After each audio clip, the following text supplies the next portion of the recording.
Mr. Russell, what? Mr. Ward, Mr. Russell, are you ready? I'm good. Mr. Ward? Yep, okay. If you would let us know, please, just a reminder that the microphones are hot. Okay? Ms. Collins, activities? All right, we'll call the Activities Committee meeting to order. As I understand it, there is no public comment for the activities agenda, so we're going to go right into the agenda. And the first item is the GAP program with Frau Goodrich and Mayor Garrison. Hi, everybody. My name is Leanna Goodrich. This is my colleague, Mr. Garrison, Michael Garrison. We're two of the three German teachers here at Penbridge, and we're here to tell you about the GAP exchange program that has been well established here at Penbridge, and essentially ask your permission to get started selecting our next group of students for the GAP exchange.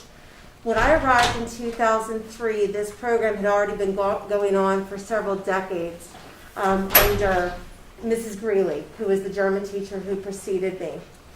She had done this exchange program with a school, I believe in Dresden, before, around the time of my arrival. She began doing this exchange with the school that we're currently paired with through the Goethe Institute. That school is called the Peter Vischer Schule, that is in Nuremberg. The way the GAP program works, and you all have been provided quite a lot of details, including the background of the program, as well as the selection process, as well as letters of thanks that have come from various students and parents over the years. The way this program works is it is a direct exchange program. Students apply for this program because there's a certain amount of responsibility associated with this exchange. We pick the students who have written exemplary essays.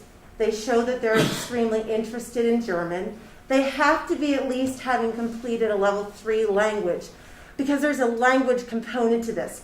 This is not a trip where we just jump around from city to city and see sights. This is a program that over the course of 3.5 weeks over in Germany, our students are living with students and families over in Nuremberg. We go to school with them every day, Monday through Friday. We instruct them and do various lessons. And then with their exchange partner, who we tend to think of as their German brother or sister, they end up going to class with their German brother or sister for the rest of the day. About 2 to 3 days a week while over there, we actually go on field trips. We go into neighboring cities, such as Würzburg, such as Munich. These are arranged by the partner teachers, Herr Schwenius and Frau Bachmann, over at the Peter Vischer Schule. They provide us while we are over there with transportation. They provide us with the entrance fees to museums and the like. We separately put together one day trip to one of the most well-known castles that students learn about during the course of their studies, built by King Ludwig II.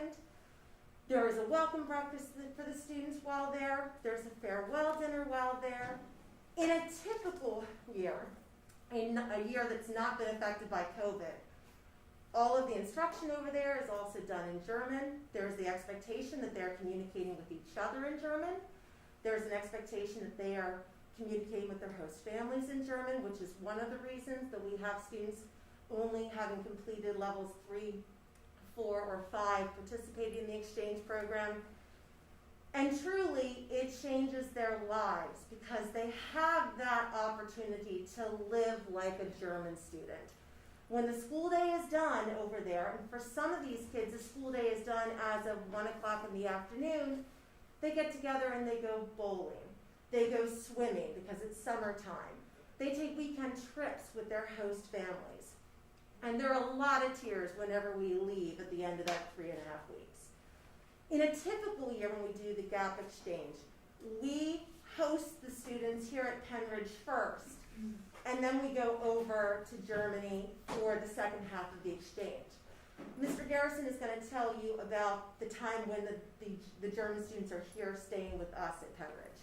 So leading up to 2020, before everything shut down, we actually hosted the Germans over here that odd fall. So the 2019 was the last time the Germans were actually here.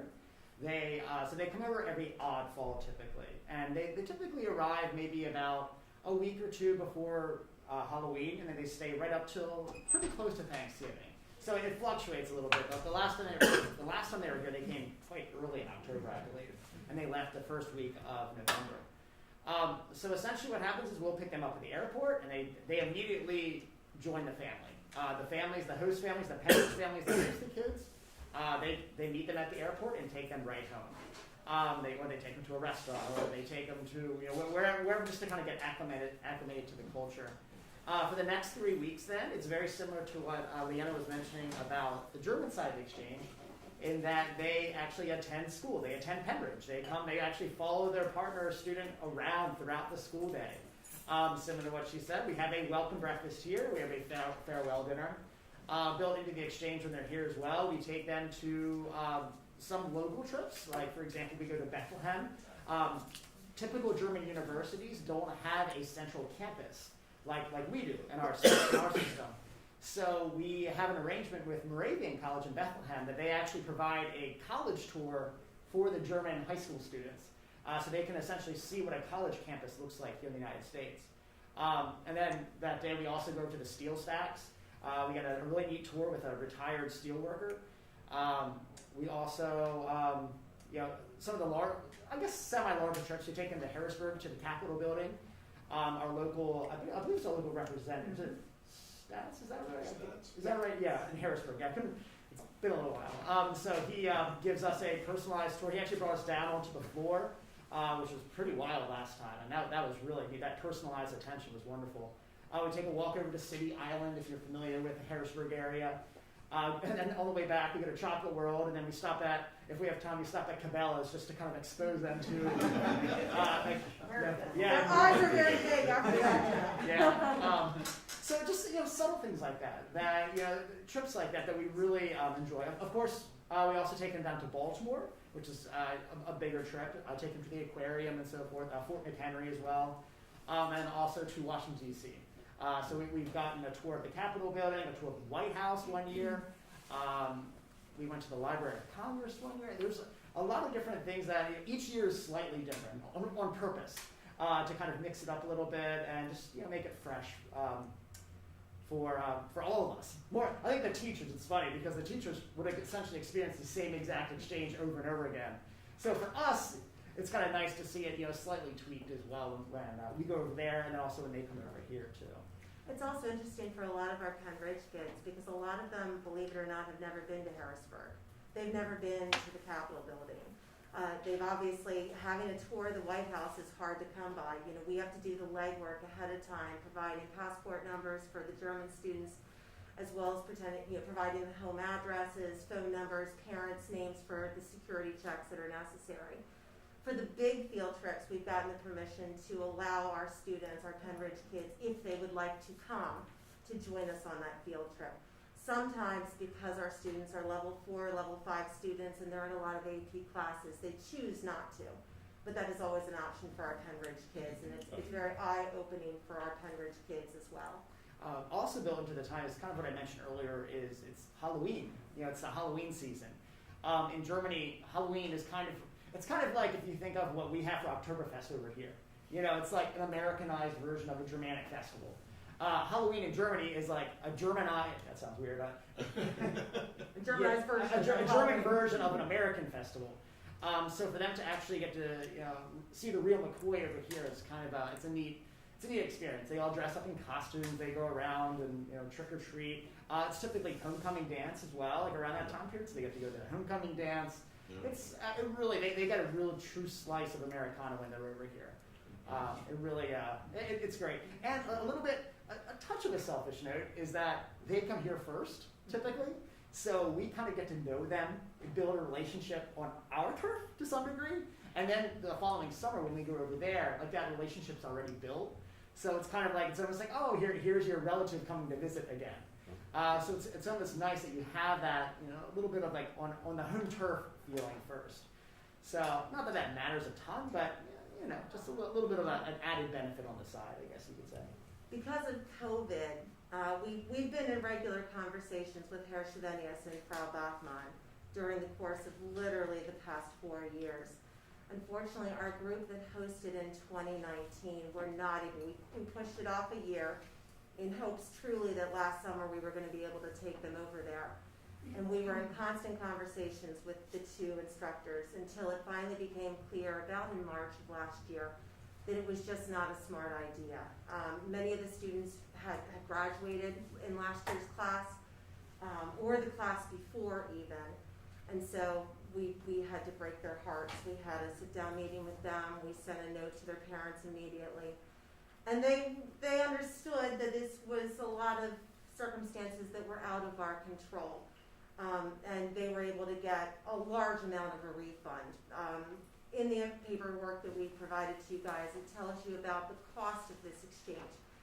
Truly, when you look at the touristy trips that are out there for high school students, and I'm telling you also based upon a mom whose son has been handed paperwork from his German teacher, and the trip that they are trying to take, which is a typical touristy trip through an EMF tours, ACIS tours, for 14 days, it's about $4,700 for the trip that was passed along that my son would love to go on. And I said, honey, we don't have $5,000 to send you to Europe.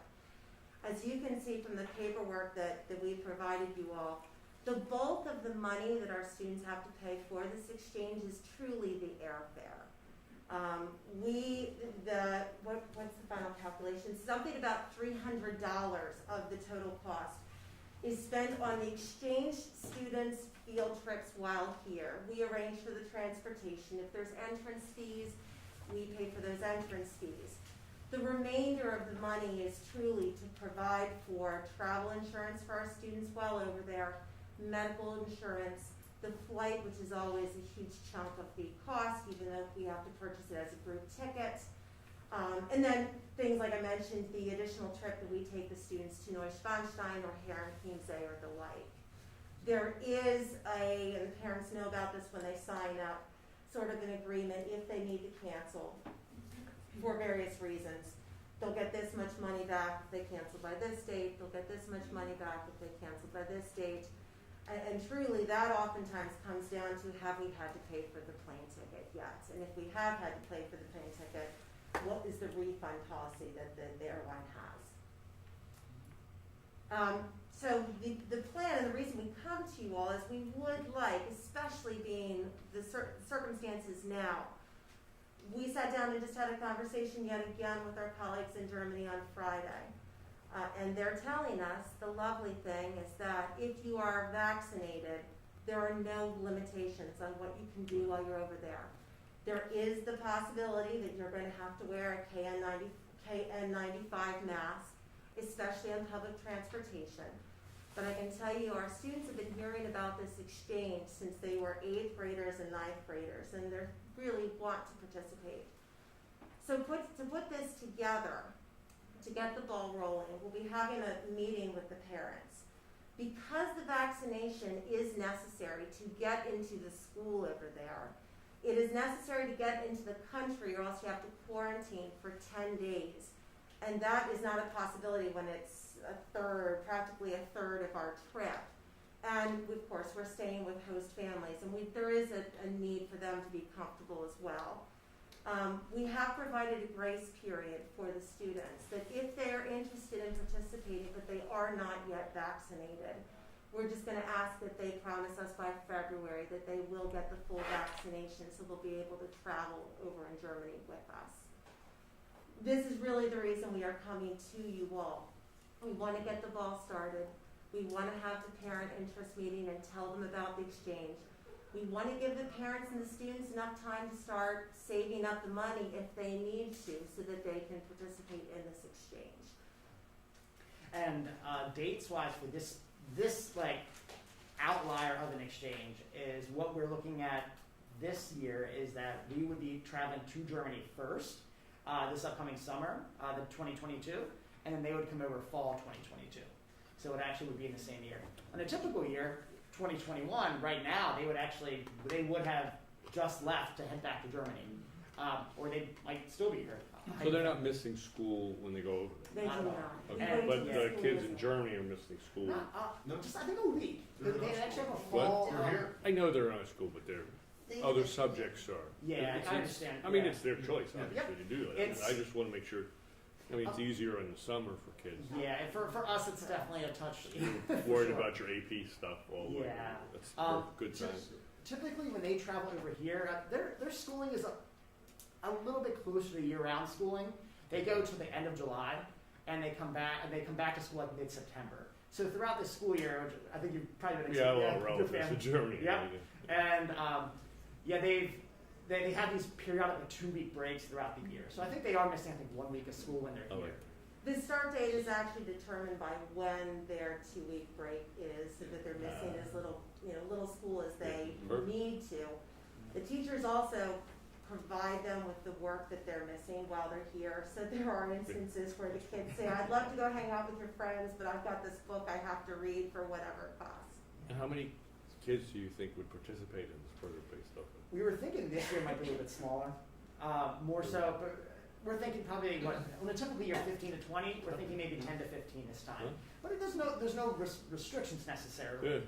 If it is 15 to 20, then it is. The largest group we've ever taken has, I think it was like 25, and it was brutal. And that It's a lot is of hard. responsibility for us, Honestly, too. the worst part of that is the public transportation. Yeah. Because you are, as a group, hopping on public transportation to go from Nuremberg to Munich on a very busy train of other travelers and locals traveling to Munich for the day. So that's why we would never dare go more than 25, because it is a lot of just keeping A lot of track of logistics, heads. It's a lot of gentlemen. My husband always says, oh, it must be great. And I'm like, you don't understand. I'm on like high alert the entire 3 weeks, counting heads and helping kids get to the doctor if they're not feeling well, helping them get medicine if need be. I mean, between the two of us, having done this since 2006, we've experienced pretty much anything you could think of. Broken bones, Mm-hmm. illnesses that turn into mono when they get back. Oh my So God. thank it's you crazy. for looking into this again and Yeah. bringing these to us. As you both know, my daughter participated in 14, 15, was it? Could've been. Um, They blend together for Anyway, a the last time Germany won the World Cup. Oh yeah, there you She go. was there. 13, She was there for it. Yeah. And quite an experience, and I can't endorse this enough. Yeah. It's tremendous experience for the kids, Right. and they grow up a lot while they're on this trip, and Do any other? it's good. Do any other foreign? Do you? Is it We're the only only one? one. The on French this is trip. French. Because of the funky school year in Germany, being that it goes so late, we're the only ones that are That's still in great. session. They go through the end of July, Yeah. so it really allows us to be able to do this. And we try to travel over there as close to the end of our school year as possible, so that the kids are still in school mode. We don't want to end our school year and then travel to Germany 2 or 3 weeks later. I'll be thinking it's vacation. I mean, they're doing homework assignments while they're over there. When we're in class, they're doing translations. We're having conversation. I mean, it really is a curriculum that we're quite proud of, because there really wasn't a curriculum for this exchange prior to the two of us sitting down and saying, we want something that we know we can come back to and improve, and just have the kids walk away saying, that was an amazing class. And the classes are about an hour a day. Yeah, some of the activities that we've put together are just tooting our own horn area, but I think they're so awesome. Probably the one that we're the most proud of is actually a scavenger hunt through the city of Nuremberg. So we send them to the train station, and then from there they have to find all these different spots that we've gathered throughout the city, and they take pictures of it, and they come back and show us, like, go purchase a Derner and get a picture with the guy that he bought the Derner from. Just like things like where it's really it's some of the stuff that we put together. Sure. It's been pretty wild. Why is this a board decision? Is it just because it's going international, or because of the vaccination? No, because we have students traveling. We have students Yeah. traveling. It's always- Just curious. Yeah. But I mean, that's Germany's choice. It is, and it's If that's a requirement. Yeah, that's the unfortunate part, I Yeah, guess. it's But, out of our control, unfortunately. Yeah. I agree that it's a great trip, and it's too bad that other languages can't do it. We hosted a student here, and she did have a great time with Halloween. She was a minion. Remember the picture? They were so cute.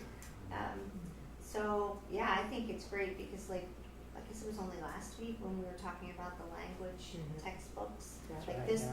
just immerses you right into does. it, and you Oh, have gosh. no choice. The but to ability of these speak the kids. language, so Oh, it's- yeah. I think it's really Good. Thank you. Go forth, recruit. Yes, thank you. Okay. Yes. All right, thank you. Thank You're you very so welcome. much. I love your enthusiasm. Thank you. Thank you. All right. That's all. Thank you so much. Thank you. You love I what you do. could have brought my daughter, she would have sold out this program. And All right. the pictures are not of seeing Yeah. how they dress them up. So they're- All right, so the next agenda item is just an update on the sleep study, the adolescent sleep and school start time committee. So Dr. Barczyk just wants to give an update since they're still going in the process. And there are still meetings scheduled for the committee. This is really just to give an idea of where they are. And I will start with what you end with. No decisions have been made. Thank you. So, And there's a lot of decisions truth to have that been made, and still. yeah, I would say that we should just take the update and, you know, let you go back and meet with your committee. But go on. Excellent. Well, we really appreciate the time tonight and just to update you where we are with the adolescent sleep and school start time study. I'm fortunate enough to have Jess Krause here tonight, our Director of Transportation, as everyone may know, and Mr. Ray Ott, one of the house principals at the high school who oversees the helping the scheduling of the tech school and everything. So two areas where obviously a school start time change would have impact on. So, and I've also been working with Mr. Scott Hagan as well in regards to the athletic component. So there's a lot of hands in the pot right now, especially as we move through the different options that are available and coming forward. Tonight, if you recall, probably about a year and a half ago now, we started with probably, I'm going to say 6 or 7 options. We're actually down to 3 options, 3.5, I'll call it, because we have one that's a kind of combined and we're still working through. But that would be the no change, no change, the simple half-hour push that we've spoken about in the past, which just would push everybody's start time, starting with high school, middle school, and elementary schools by half an hour. And then we have an option 3-4, which is a flip of the high school and middle school and maintaining the current 3-tier busing system. And then the last 2, the 1.5, what we call it to some degree, is the 4B late adjusted, middle school, high school, transported together. And out of our study with Tyler Technologies, which is the routing company that we use for the district, we had them and appreciate your willingness to allow us to engage with that company because they have helped us as we've gone through the process of looking at our busing, our transportation system and how it can be more effective and just what are the outcomes and the impacts if we were to do certain time changes. So as part of that that 4B late adjusted, where we had the middle school and high school transported together as a 2-tier system, we had at that time talked about transporting all middle school and high school students together. So the 4B2 late adjusted is a little bit of a shift in just having middle school and high school students in those attendance areas transported together, having Central Middle School transported as a group, South as a separate group, and then the high school students within those 2 areas as one group. So the only combined students of middle school and high school would be north and the north middle school students being transported with high school students at that time. And what it does is it brings them at a start time of being consistent across the board at 8 a.m. So where you'll see in the other ones prior to that, there was a little bit of a shift, or what do you want to call it, a gap in when the drop-off was compared to the start time, due to just how the buses needing the time to get back and forth from the high school and middle schools. Well, excuse me, what is option number 3-4? Is that the 4th of the number 3? Sure. So let me explain that real quick. just- Megan had this question. Well, she pointed it out to me. So as a committee, when we're going through these options, Yeah. we have options started a year and a half ago with option 1, option 2, option 3, option 4. And as they evolve, they kind of merged together. They formulated some type of a little bit of this, a little bit of that. So we ended up putting them together, and that's how they kind of get their strange names. So once we get past this part now, we will give them their own solid name to move forward as we present it to the community and the students and everybody else. So, but good question, because everyone, I know Megan brought that forward. 3, 4, what is that? So option 1, as you know, is the no change. This is our current bell schedule. Just some simple facts. Right now, we have 94 vehicles in our transportation fleet. Our earliest pickup of students, our public students, is 5:59 a.m. And our latest drop-off is 4:47 p.m. And this is 2 special ed placements and one public school student. So right now, that's what our buses are running for our public school students. So we have the earliest and the latest drop-off. We are currently running 82 routes for this school year, and which credit to Jess Krause and her team over there. We've gone from 96 2 years ago, and we are down to 82 this year. So they have worked, and that was the implementation of, I'm going to call it the wrong name. I got to call it Tyler Technologies now. It's Versatrans. Versatrans. Versatrans is actually the name of the routing system that we have in place. And with going through this study, we have found efficiencies, as well as just Jess and her team working through the local know-how of where buses can go, kind of eliminating some stops that really weren't necessary, and now we've gotten down to the 82 routes throughout the district. Obviously, you know we have a 3-tier system, which means we have the high school first, that's 1 tier, the middle school, the 2nd tier, and then the elementary schools. And our elementary, obviously, is kind of a 2-level shift because we have Guth and Sellersville that are a little bit earlier, and then the other 5 elementary schools that start about 20 minutes later. So our routes include the private and parochial schools, which is an interesting fact because if you're not aware, we have to service students at private and parochial schools 10 miles beyond the 10 miles beyond the district boundaries, which means it doesn't matter. So if someone's living in Ottville, but they go to Lansdale Catholic and it's within that 10 miles, the bus has to transport them across the district and then the 10 miles out. So it does make rides a little bit longer. So you'll see that in the presentation. So when you see a 2-hour and 10-minute ride for a student, I don't want you to be like, oh my gosh, this is one of our students. No, it's usually one of the private school students because they're requesting transportation or they're routed for transportation. As we know, the lack of drivers has continued to be a concern, not just in our district, but across the country. And Jess and her team are working hard to kind of help that situation, and kudos to them for also pitching in as often as they can. So just some, this doesn't go down all the way, does it, Chester? Can't see that. At the very bottom of the page on this slide, I gave the average cost of a 72-passenger bus, which is approximately about $100,000.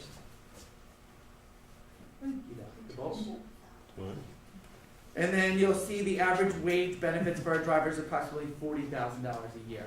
So when we talk about if the need for adding buses or adding drivers, those are the expenses that we're looking at in regards to obviously the bus being a one-time at the start because it would be used again over and over, but then adding in the $40,000 a year for a driver. So on the option of the current high school bell schedule, obviously we start at 7:15 at the high school. This is our regular schedule that we follow currently with the 3 different lunch periods. And at the bottom we have our tech school schedule for both AM and PM. And I'm going to get into more details on separate slides about the tech school, so we won't go into much detail on these slides. So the half-hour push, option 2. The half-hour push is generally just that push, half an hour for all school start times, like I said. But what you will see you see the start times and end times. What you do see for the elementary schools is currently our schools get out at 3:20 and 3:30, 3:20 and 3:35. Guth and Sellersville get out at 3:20. The other 5 buildings get out at 3:35. As you can see, this would push that half an hour. So our other 5 other elementary schools would be pushed to after the 4 o'clock bell. So it would be a 4:05 dismissal. Now, with that said, because you see 4 o'clock and that's one of those things in your mind, you go, that's pretty late. We did do this successfully last year during I'll call it the COVID year, with Deibler and Bedminster Elementary. They did have a 4:05 dismissal because of the transportation model. that we had to implement in order to get the buses where they needed to be throughout the district for all hours of the day. So it's doable. Is it the most ideal? I mean, that's to be determined by, when we have these discussions. Is that something that we want students leaving school after 4 o'clock? The good news is they still get home before 5. There's no student getting home after 5 o'clock with that schedule even in place. So again, we're currently running the 94 vehicles, this 82 routes, as I said. There will be no changes beyond pushing the other school start times by the half hour. Maintains the 3-tier busing. We want to change the busing tier system. No additional buses or drivers will be needed for this model, obviously, because we're running the same model right now. And then the end times for the 5 elementary schools is the one that goes beyond 4 o'clock. And then this just shows the schedule at the high school. So it's starting at 7:15, now starting at 7:45. You can see how the breakout of the day occurs. Again, this takes us down to a 2:45 end time for the high school. Currently, they get out at 2:15. So again, everything just pushes throughout the day, the half an hour. Again, I will get into the Upper Bucks County Technical School on the separate slides because you see more of a breakout how it for the students and how that would work. Okay, the option 3 for flipped high school, middle school, and maintaining the current 3-tier busing system. What we did here was we were trying to get to the most ideal start time for the high school students, since that's where the majority of our adolescents are. That's when you talk about the science and you talk to the experts, because there will be people that say adolescents are in middle school as well. They are. But for the biggest bang for your buck, the majority of them, obviously, 9 through 12, are at the high school. So that's why when you look at option 3, 4 and do a flip, is you try to get those kids the benefit of sleeping the most amount of time. And then those 7th and 8th graders moving up, they'll get the benefits of that 4 years. But what this does is it pushes the start time at the middle school to 7:25 bell time of the start time. It then moves the high school to an 8:15 start time. And then you can see the elementary schools, again, 9:05 and 9:20. And the reason for that is if you look at where it says AM split and PM split, there's a need to have the buses out for a period of time where they can transition from dropping students off, just like at the middle school, getting the students from the middle schools, taking them home, or from the high school, getting them home, and then going back out for their routes for the elementary schools. So that you need about a 50-minute period where there's gap time. What do you call it? There's a certain term for it. That's not layover. Oh, that's not layover time. This is just the travel time of the 50 minutes. That's necessary. I've learned a lot of different terms doing all these things. Believe me. So that's how this one works. So again, you're just flipping it. Even though you're starting the middle school 10 minutes later than even the high school was, because it was 7:15. Now they're 7:25. But because of the split times in between, you're still moving to that 8:15 for the high school students, and so on. On this option, you will see the maximum or the earliest pickup time is now 6:20 a.m. If you recall, it was 5:59 a.m. was the earliest pickup on the current model. Now you're talking about a 6:20 a.m. pickup, and again, that's a special ed student. And this may mean that's a student who requires some additional load time because they're getting onto a handicapped bus. So we're going to look further into that to better understand. But we wanted, what is our public school students, what is their earliest pickup time, so we have an understanding of what is the transition, what are we saving in regards to time overall. And then again, the latest drop-off time would be 5:50 p.m. And you can see we have a student on there that is, our elementary schools, the 5 of them that are ending at 4:12. But I'm not sure 5:50. We're going to have to look at that one. I don't believe We'll have to question that one. The maximum ride time for students, you can see that you have the minimum amount of time is 2 minutes. The student lives a couple blocks from the school. To the maximum ride of 2 hours and 5 minutes. Again, this is a private school student that includes a transfer at Grass. So they're coming from their private school, going to Grass, transferring onto a different bus, and then getting transported home the rest of the way. The average ride time for this option is about 20 minutes in the morning and 19 minutes in the PM. and that is for our public school students. So if you put all the kids together and average it out, that's the breakout. They're riding an average of 20 minutes and then the PM 19 minutes. Mrs. Kraus, how does that compare to our current averages? It's only off by a few minutes. Okay, so that is similar to what our current averages are right now in terms of ride time. Okay, thank you. Then I did leave in there because in our previous conversation with Tyler Technologies, who helped us with the study, they did give us these earliest pickup times and latest drop-off times for private students as well. So I did want you to see, there's the public ones, 6:20 a.m., but our earliest pickup for a private school student is still going to be about 5:54 a.m. And that may be a student who's going up, and correct me if I'm wrong, Jess, but up to Centennial in Bethlehem, who's going to a special program. That is correct, and So- additionally, we do whittle those times down. That's with full ridership, full routing. A lot of students tend not to take the bus, so that we do get those times down lower. So the nice part about this, there are minimal conflicts with the route schedules, meaning there's not a lot of bus overlaps where we're waiting for one bus to finish a route so they can get to the next route. So there are very minimal route conflicts in this schedule.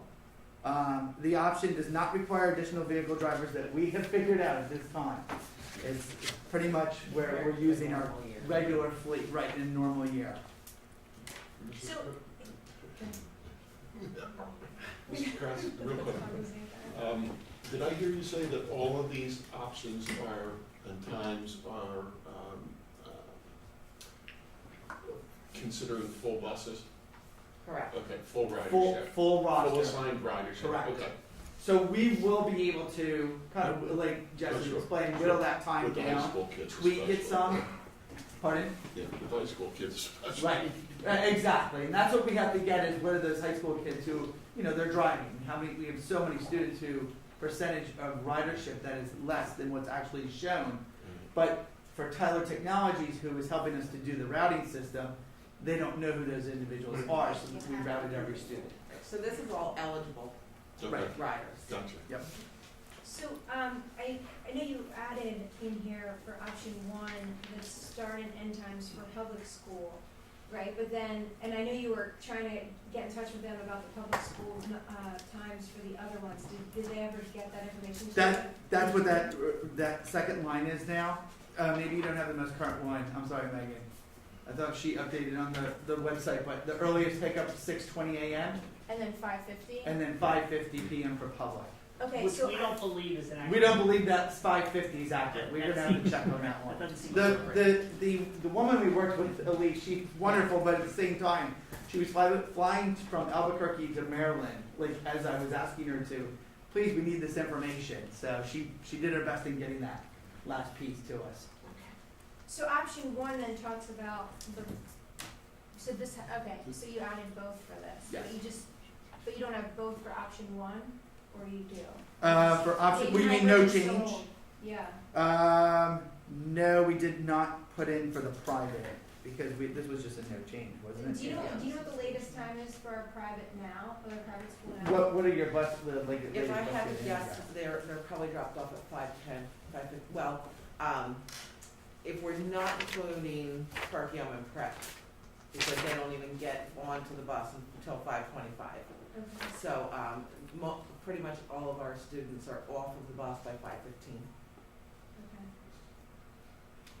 So some of those late ones on here where you see private are more than likely, as Jess just explained, is more than likely Perkium and Prep because of the time they get on the buses overall. Late, yes. And in a normal year when we're routing, we do have those 5:50 times, but they're never true, right? So during the first 2 weeks of school, when it's chaos, that's when we're figuring out who's riding, who's not riding. The drivers are providing us that information. Parents are letting us know that they don't need the bus, don't send it. And that's when we start bringing those times much, much lower. And specifically, just the reason alone this year, the efficiencies of going from the original 96 down to 92, now down to 82, is finding that those individuals that aren't riding the bus and can take a stop out or reroute a little bit because there are multiple stops that the kids aren't riding. So. And I wouldn't be terribly afraid if there are a few that say 5:50, because this is a high-level look at the routing. once there's a more definite decision and these are down further, we're gonna really take a deep dive in there to see what we can do to get those outliers, shorter rides. And this is all based on, right now, our driver shortage, right? And so if you start to get more drivers, would that, you'd be able to run more routes and then bring those times? So we had, this is based on, when we first started, we had the 92 routes, and this is still based on the 92 Oh, routes. okay, so this We're doesn't actually have down that. to 82 through efficiencies. Right.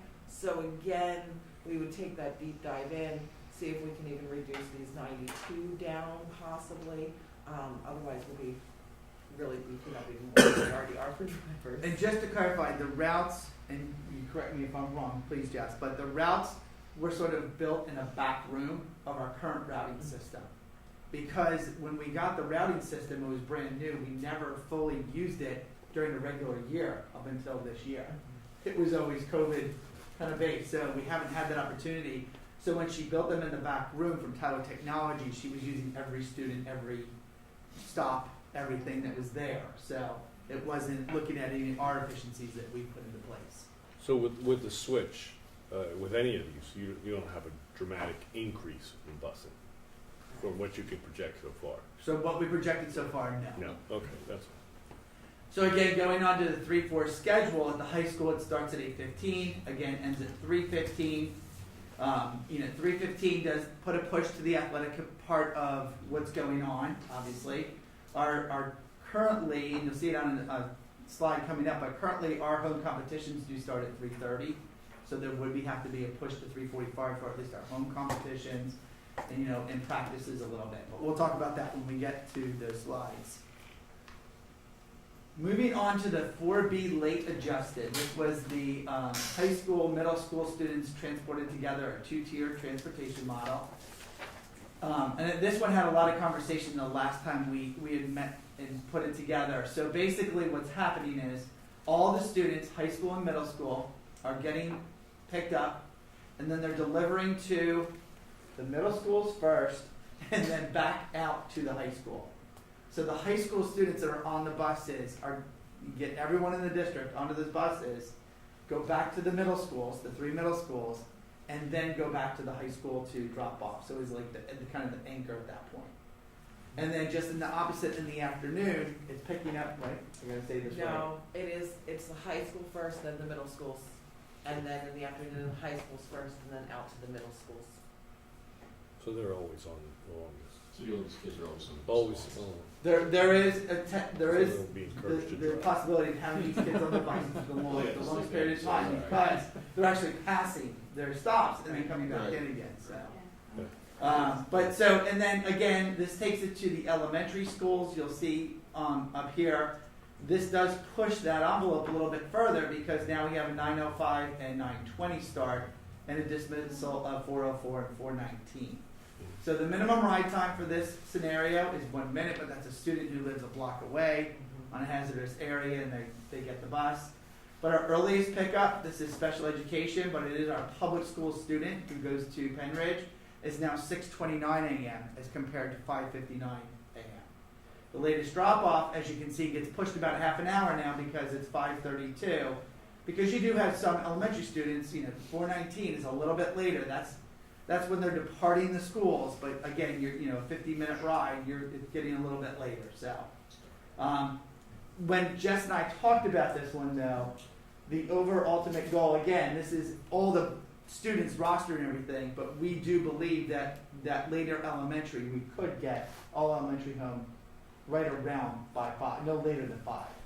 So it kind of pushes the envelope. So again, we'll have to look at who this 532 student is, but we do believe we can do that.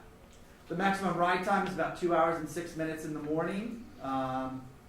The average time for all students, again, is 22 minutes in the morning, 19 minutes in the PM. That's for all our public students. And then they're here at the private schools again, 5:19 a.m. and 6:14 p.m.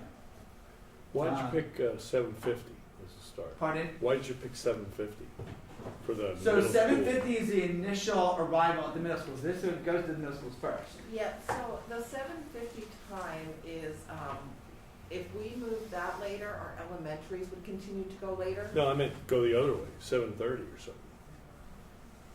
I So- think at that point, that our high school students are only gaining 15 minutes, because bell time is currently Well, they go 7:15. after. No, 8:15, they do go after. They go after, Oh, so- this is so what instead I of was- 7:30. That way, and then we flip it. I'm Yeah, we, It because we seems ended a up little flipping late this on one this. later on in the Right. plan. So this is one, Mr. Worth, but we could, you know, right now you see it starting at 8:15, right? Right. For the high school. Yeah. You could take that 15 minutes, like you're saying, back it up, instead of a 7:50 a.m. arrival, you could go back to a 7:35 arrival. And then put the high school back to 8 o'clock. Because the elementary is going very late there. Right, That's that my is, own it's thought. pretty late. But for you sure. could shift the whole thing. Yep. And then you're back to a 4:04 dismissal, latest Yeah. dismissal for the second group of elementary schools. So this is where we'll make those final tweaks now that we have all the students routed in the system, and we can start playing with it a little bit, for sure. And this is the first slide that talks about a two-tier transportation model instead of our current three-tier. Right. This is putting high school, Yeah. secondary students on the bus at the same time. But your average ride isn't going up very much. It's 22 minutes, it's rare. Yeah, that might get That's played. impressive. The average ride is not going up, and I'm not sure exactly why, we'll really have to look into Yeah. that. You're riding 2 stops. I'm sorry, it's because because there's 2 schools, the first school is the anchor, so she's looking at the length of time from the first pickup to the anchors, right? So even though they're going to one school, that's gonna be the average time, even though they still have ride time to the next school to get Right, dropped she's off. not So, considering that. so that's not considered in That's not accurate. the way that the system pulls it. So that would be a no-brainer. And this was, like Dr. Bolton said, this was the first time we ever looked at the 2 Yeah. tiers. So I It's think interesting. our expectations to what we were giving her too and what we wanted, where she was using it as that, like Jess said, the anchor is the high school. So it wasn't counting that drive-by time. Mhm. And then the next one is, again, the same schedule as previously, because it's an 8:15 start with the high school ending at 3:15. And again, the same lunch periods, the 3 different models that are up there. And then again, we'll talk about the Upper Bucks Tech School in regards to what it would look like for that. This is the one that is the most recent. It's, as I said, these kind of evolve as you go, and you're talking about transportation for sure. But this is the blended high school, North Middle School. So those students will be riding the buses together, but because of the locality of the 2 schools, it's much easier to drop off high school and North Middle School all at one. And then have your high school students from the central and south areas picked up on a whole different route. And then you have your central students and your south students, so they would not necessarily have to ride together. But then they would all be dropped off at 8 o'clock at their respective schools. So it's the same start time for all 4 secondary schools. With that being 8 o'clock, the end time would be 3 o'clock. And what we had talked about was the students, just to give you a visual, the students who ride home together, high school and north, the buses could be lined up along the driveway going towards north across the intersection over here. So they would all kind of merge over that way, where the rest of the students at the high school would be over on this side in the regular drive, where all the buses line up as they normally do now. Together, so. And that way, what'll happen, can you just explain that? Because Sure. it's the exit of Yeah, that. so we line up 3 rows right now, and so depending on the directions they're going is the area that they service. So what we would do is we would position all of the high school students that are going to Central Terry and South Territory. We would position those in the regular plaza area along the plaza and the pond. And then all of the high school north area buses would be positioned along the north driveway there. So the high school students would cross over to the north driveway to be able to get onto their high school buses with the north students getting on there as well. So you literally have 2 exits of fleets of buses going in the direction of where those students live. That would make it a lot easier. Right, so the north students wouldn't have to come over to the high school. The high school students living in the North Territory would go across to get onto their buses over there. And there are high school students driving out of that section Do you too. consider that foot traffic, right? Yeah, That's what there's I'm- a lot of, there's a lot of people parked up there, but there's a lot of people It's parked. hectic now Yeah. over Well, here. Yeah. We would need the light I mean, the light would have to be fixed. If you could turn that Right. green for, That's what we said, we were gonna have That's to the look whole at. problem. We currently have those same north buses lined in the middle, facing that direction that go out that light. Yeah. The other two buses are along the sidewalk side of the high school and the North Fifth Street side of the high school facing out. the other way. So the ones that are closest to the high school, when they go out to Blooming Glen, they make a right and go up the hill. The ones that are along the line that's closest to the Fifth Street side, they go out the entrance into the high school, they go out the entrance making the left onto Fifth Street. And then our north buses, they're in that middle row, they already go out to that traffic light at this time. Yeah, so you won't see too many It's not more. gonna be a major change in what. Correct. And we currently do have tech buses that come in and drop off in the north lane, and those students are walking over to their buses currently. We do have security out there that assist the students in crossing over. Okay. They hold the students that are parked there and don't let them go. Good. So there would be supervision for any foot traffic crossing. We also have, I believe, students that are still parking over at the church. So they're walking and they're crossing them already. So it would increase our foot traffic there, that the security helps a little bit, but I don't think it would be too much they would be able to. You guys have done a great job logistically of trying to figure out the alternatives. I just have a couple basic questions, kind of going back, take a couple steps back. Why did the system that we have right now, what were the driving factors in that, the way that we have the elementary as the latest of the drop-off? Do you know why that was set up that way? And because I feel like maybe from an institutional history standpoint, there may be some legitimate reasons that we're just, we need to recognize that it may have been set up that way to begin with. And then the second question is, I think, have you taken into consideration with the elementary children, they typically need parental assistance, whereas or drop off or whatever. So even with a parent, a later start time, I know there's some. I've been in the drop off line. Parents are trying to get to work, so they have a work start time. Maybe they have to get there at 9. You're pushing this, you're going to have some issues with that. And then even at a drop off, as you mentioned, if it's in the dark, you're having some children. Second graders walk back to their home from a bus stop in the nighttime. You may be creating some issues as it relates to safety that you're trying to deal with, trying to get enough sleep for the seniors. I wouldn't sacrifice my child's safety for more sleep for a senior.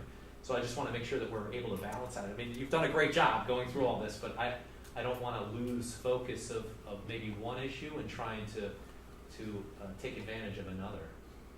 It's funny, because there was a different district who did a flip where they moved elementary first because of the start times, and there was so much outrage from the parents, they ended up switching it back, and the reason was because a lot of the parents wanted their middle and high school kids to be home in time to get the elementary kids off the bus, and so that caused some problems, but I think most of these options, I'm not seeing where we're flipping elementary, we're only flipping middle and high school. Yeah, but I mean, as far as like the background of why all this came to be, that's a long story. And I'd be more than happy to. Yeah, so Well, I know I the think- study on the adolescent Yeah. sleep, I get that. Yeah. But I'm saying why we have it set up now, there might be a legitimate reason why we do, high school first, middle I school. think a lot of I it's think that tradition was- of yeah. the 3-tier busing systems that come into place. Buses, And it's kind of it's the tradition same of buses. where Buses students has fall. always been- This is my second full time going through a study, and I'd be more than happy to share some of my experiences with you about that. That's That piece what I- in- Yeah, but I'm thinking that maybe there's a reason why elementary is last, and that's Mhm. because they need some further assistance. You can send your middle schooler and your high schooler on their own to do it, but to timing wise, from a parental standpoint, there might be some legitimate reason why that's set up that way. And you don't want to be too far in the morning, but you also don't want it to be too late in the afternoon, that it creates some problems. Yep. On And there's a lot of mitigating factors for sure that impact where you have where they some fall. buses dropping off students at their home, Yep. and some buses dropping off students at a bus stop. I think that's where, like Dr. Barczyk is saying, if he could provide, like, all of these things are things that were talked about in the very beginning, all these considerations. That's one of the first things people say is, I don't want my child getting off the bus in the dark. So I think maybe it would benefit to have a conversation, because I can't summarize it. Yeah, The well, way there's a lot that to you're- Well, Yeah. the high schoolers and the middle schoolers are going to, school in the dark, which I get that. Mhm. But I'm just saying that elementary, I'm not sure whether that makes a whole lot of sense to have them leaving in the dark, or getting home in the dark, So this last option, I'm trying to find, where is the latest public school being brought home time, the 5 So o'clock? the earliest And pickup that's the one time that No, you think is isn't six accurate. 29, and again, that latest is 5:32. But again, that's something we're gonna need to look at Yeah, because this is and about every She student. also says it's special ed there is the latest drop off, right? That So the we special would- ed is the earliest pickup there. It's It's 6:29. not both. No, it's a Okay. public. It means just a public student. Okay. Again, this was something she took everyone who's routed in the system and said this is the last public pickup time. So we will have to look closer at that piece. And a couple things to compare this to where we are normally when you think about the time difference that you're talking about. Right, here are the actual bell start times. Right now, we're at 8:35 and 8:50.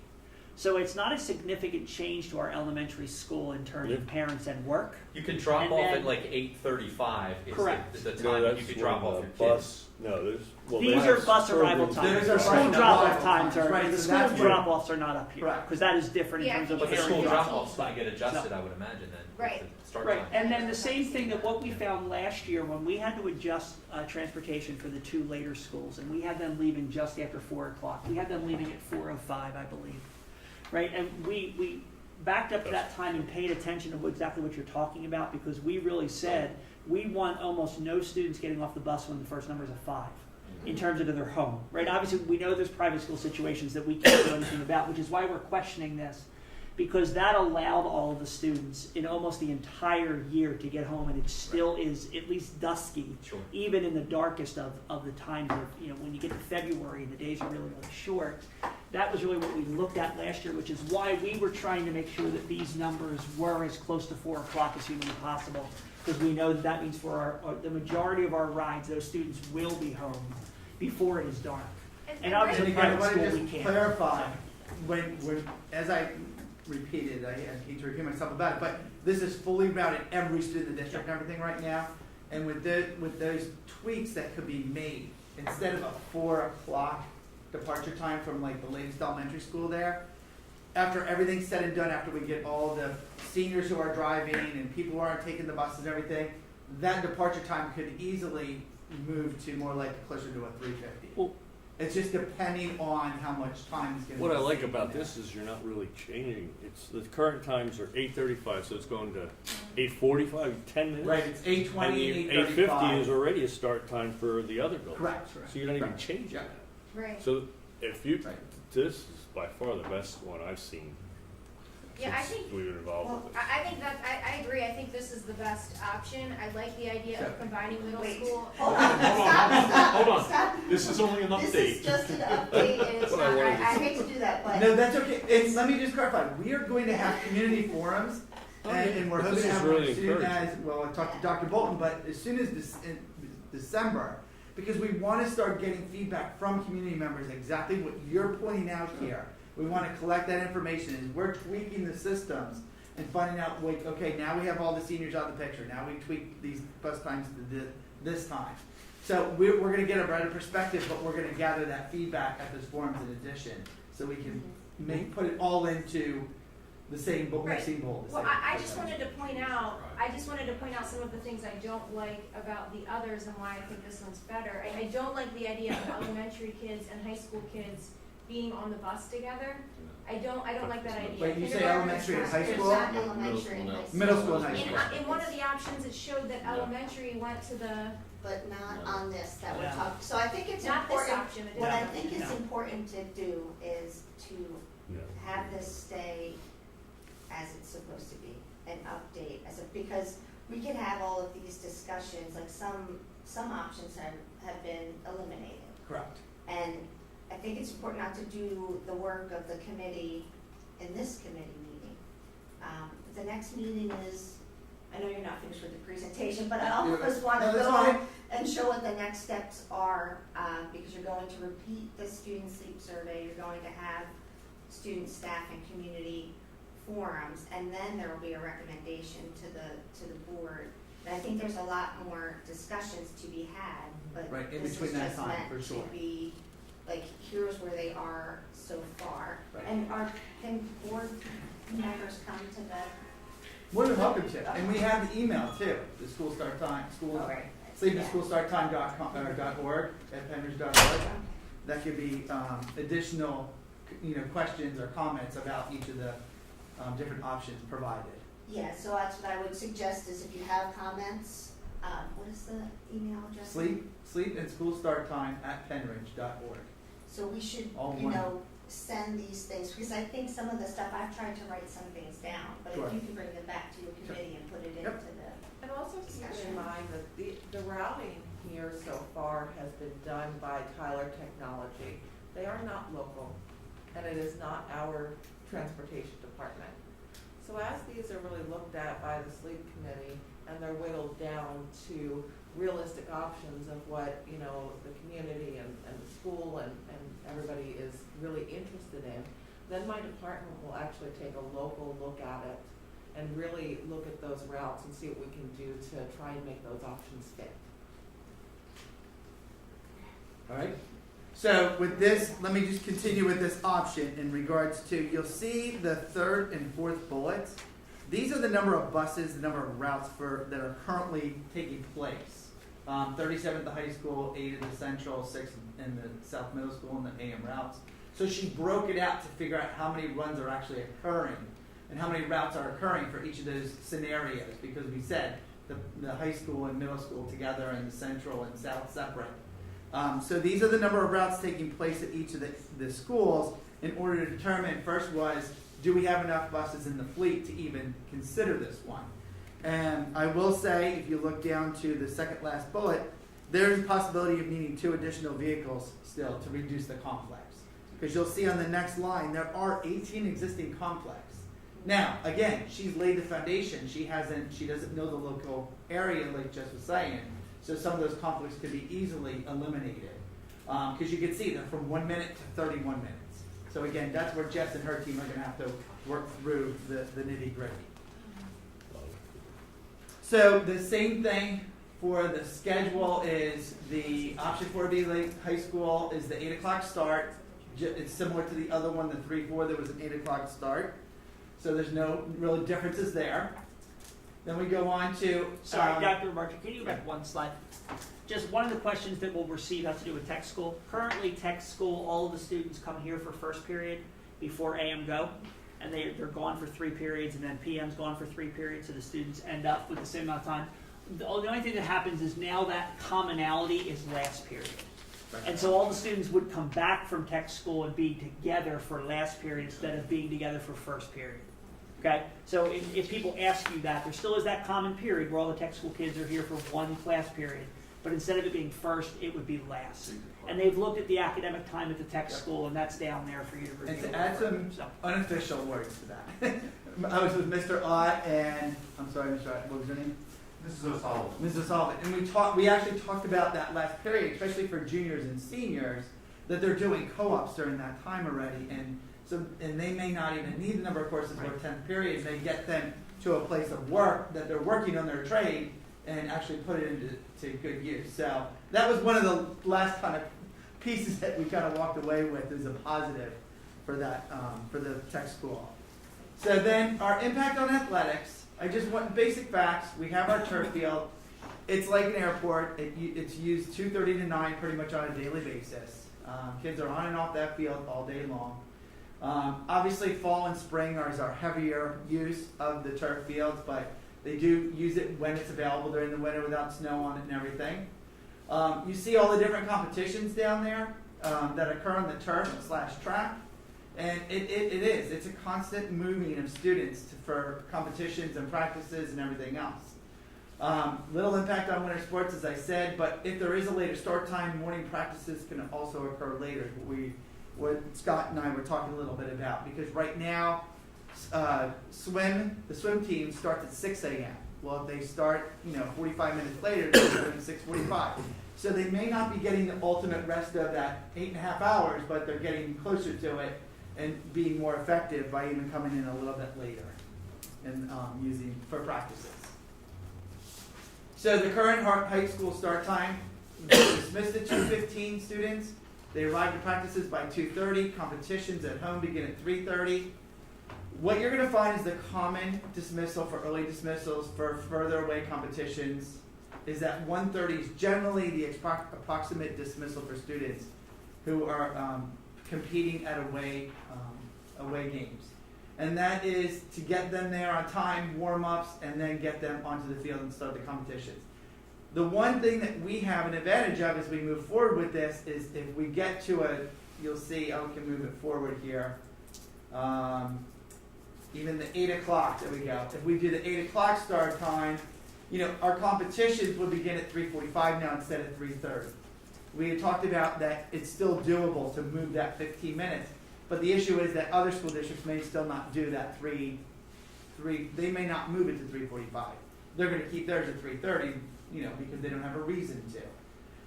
So that's where we would just have to watch, but as you see, when you get to 8 o'clock start time, kids are missing a little bit more class because the day's going a little bit later, where now they're missing 90 minutes of class, whereas currently they're only missing about one period, about 45 minutes of class time when they leave early for away competitions.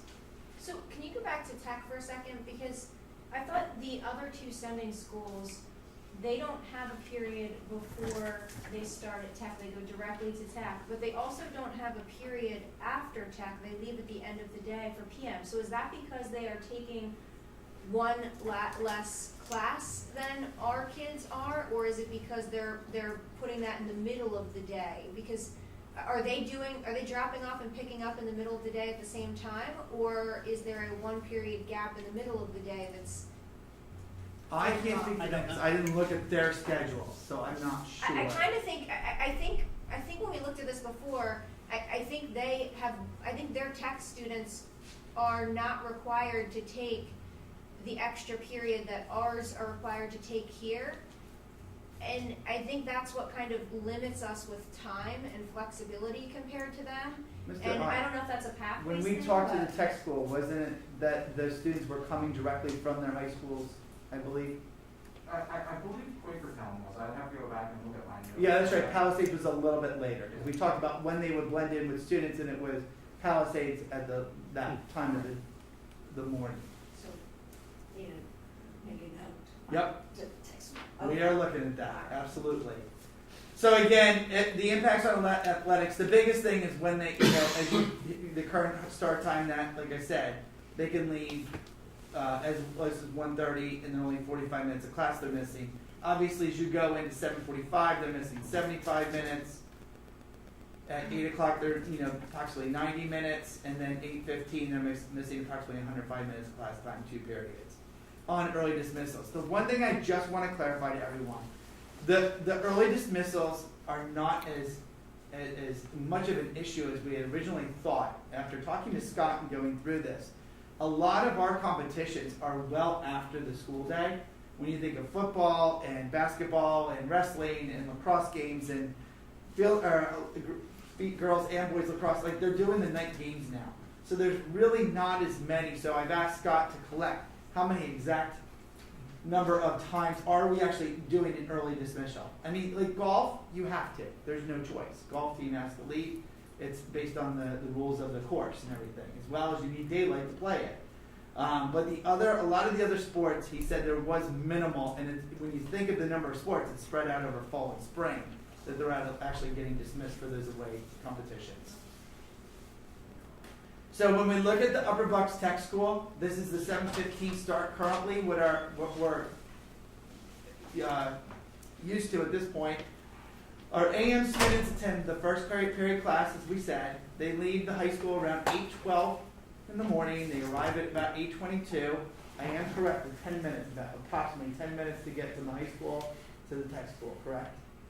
So we put in the 10-minute field, and then, so you can see, based on the leaving and arriving pieces here for the AM and PM, they're getting approximately 2 hours and 58 minutes, 2 hours and 57 minutes at the tech school for the current program that they're in.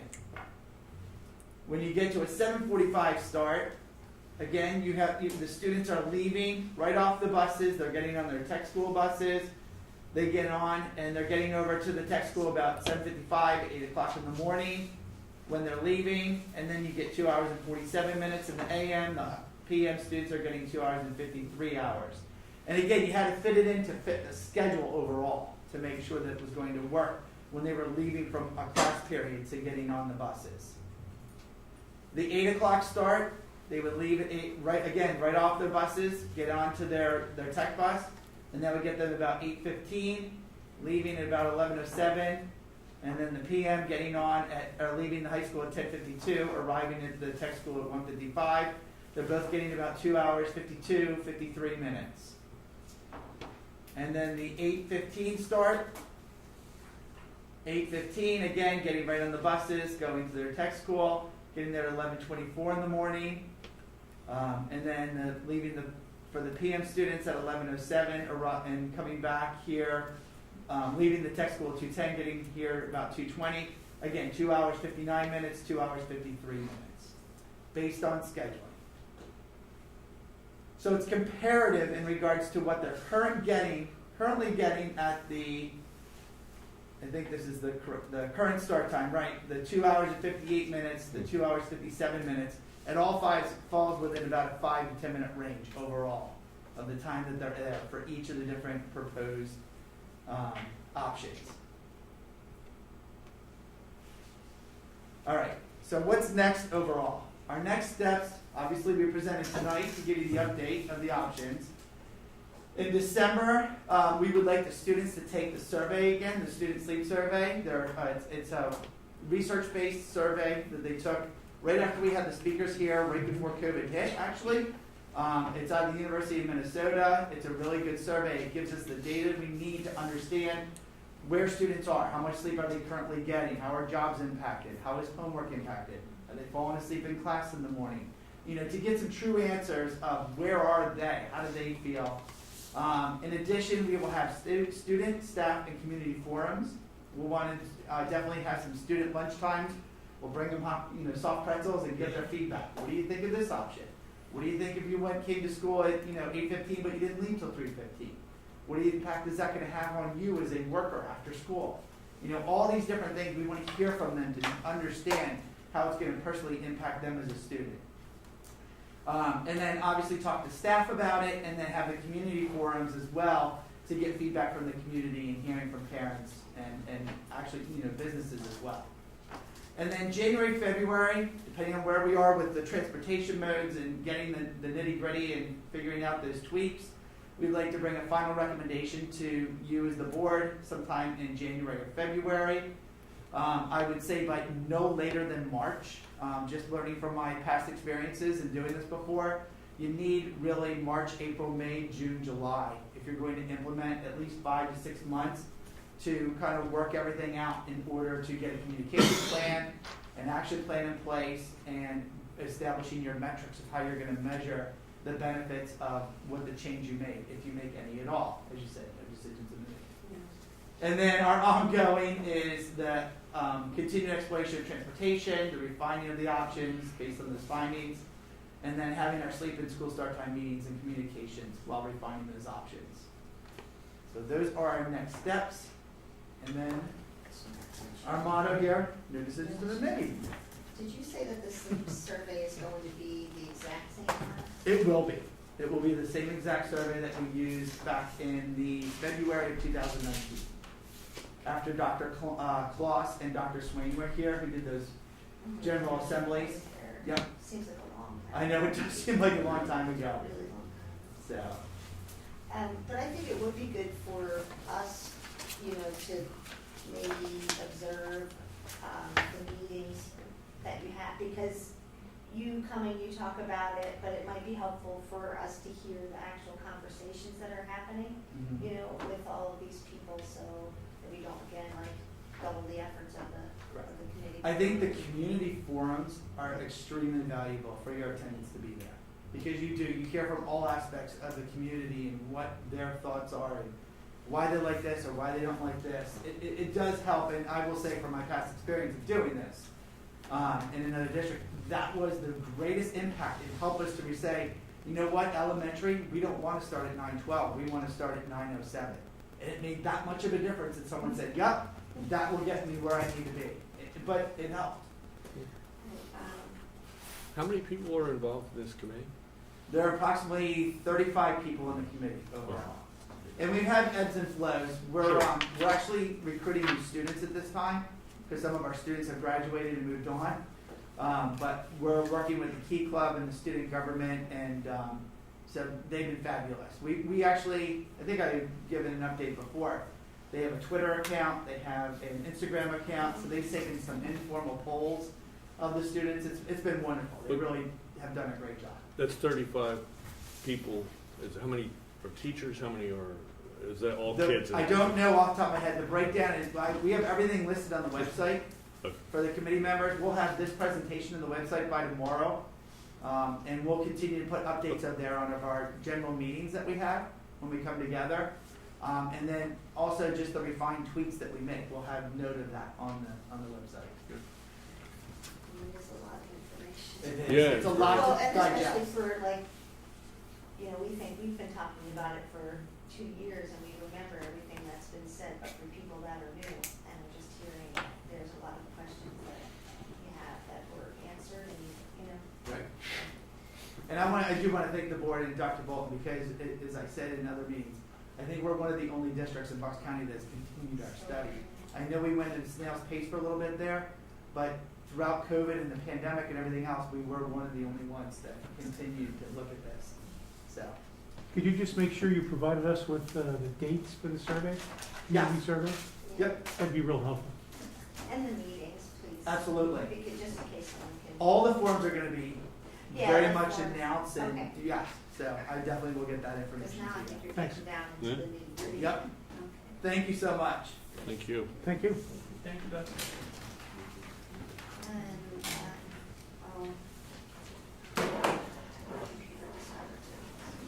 so that was the only other, that's the end of the activities agenda. Does everybody want to take a break? Why don't we- No. Yeah, Mr. Alexander, could you pull us off live stream so we can take about a 5-minute break? Any Let us know when that's water? off.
Mrs. Bates, Clemens, we're ready when you are then.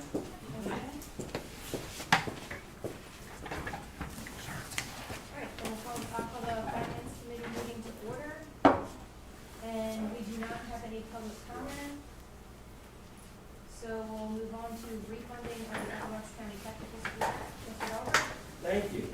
If you remember last month, Mr. Tim Kerr, who's down at the end of the table, was here, and he's from PNC Capital Markets, and he stepped through his presentation about refunding the tech school debt, the 2014 issue. We have their tech school. Presented the savings to you and presented two options that the board can choose from. And also tonight, from our bond counsel, Dinsmore and Shaw, we have Jamie, and Jamie, help me, in Ferreira? Perfect, in Ferrera, yes. All right, so Jamie is a bond attorney, and she does work with Chris Brewer out in the Pittsburgh office. And Jamie got the straw of coming in to Penridge tonight. But as I understand, it works out well for Jamie because she has family in this part of this area, right? Yes, I have family in New Jersey, so right. it worked out nicely. I get to visit some family. So you're welcome. You're welcome. So welcome, Jamie, to your first trip here, and we've had Tim here a couple of times. So where we're at this point, basically coming back together as the board, you guys all had a month to take a look at the information. Dr. Bolton and I sent you information regarding our capital projects and how that the schedule fits in with the refinancing. So really, basically what Tim and Jamie are looking from us tonight is to decide whether we want option 1 or option 2 from Tim's presentation. And Tim has his presentation here. He can do if you have any questions, he can jump back into it and fill you in or ask questions or so forth. And then there's a part of the resolution, and I'll let Jamie get into this, but the second part is in the resolution is the board setting a minimum percentage of savings. That if something happens to the market, this is as low as we'll go before the board comes back together and votes again. If the savings is above that, then it'll be the board president who has that authority to make that final call, as Mr. Kraus did last year when we did the refinancing. So I'll open it up. I think between the two different bonds, there's only a difference of like $200,000. Yeah, if I Yeah, right recall around there. correctly, we pulled it for, so the option 1 was kind of to level it out here, and then, I'm sorry, that was just your current agreement. Yeah, so we kind of leveled it out in your current sort of max level where it drops from 13 million to the 6.3, and then the option 2 was we kind of pulled that forward, so you see how in that year 2025 we have that big sort of bullet payment where it goes to 13.1, which is we basically just got rid of that drop off to just kind of pull it forward. So you got a little bit of interest savings. I think it was, like you said, 150 to 200,000 in interest cost savings between the two. I think based off of, I think it's slides 8 and 10. Yep, this one's Well, 8, I think back one, right there. Yep. The cash flow savings, and then if you go 2 more slides, right, then there's option Right. 2. I think from our calculations, it was $147,000 that is the difference between option 1 and option 2. Yep. So, And that takes the impact of the state aid. That was where the difference was between, I was a little confused, and Tim explained to me that like 192,000, that was gross, but when you take the state aid portion out, our net savings is about 147,000. And option 2 would have impacted the budget, right? Because that was the one, wasn't it? We pulled it in quicker, so some of the projects we were looking at in the future would have to be pushed off. That was option 2, right? Yes. correct. To do option 2, more money is dedicated to the debt earlier, so there's less funds for capital. Right. There's the 147,000 savings. The question is, from an inflation standpoint, how much will those additional 3 million in projects cost by waiting 1 year? Because that's basically what you're pushing off. You push off about 3 That's what, million. that's Right, the, so that's, Yeah, that's Right. the wild Yeah, part. that's the- Not for that kind of savings. It's- that's the guess. That to me, that makes sense in the cost of savings, it's what you're really losing it. Of course, it's a terrible decision to guess right now. I've Where been are told we at? inflation is transitory, so there you go. Everybody's always right. Well, I had more discussion on the other aspect, but I'm fine with option one. I don't think we should touch on so, in your opinion, Ron, it. right? This is just Take, one. right, take the money now and don't bet against the inflation that they say isn't there. Yeah, and then also don't push off projects that we No, know. no, I agree. That was That's my the main piece, reason right. why I don't like option two. Right. Is That was you have a my plan and I don't want to. Because the cost of those projects could increase by more Yeah. than one And fifty. and we're only saving, Yeah.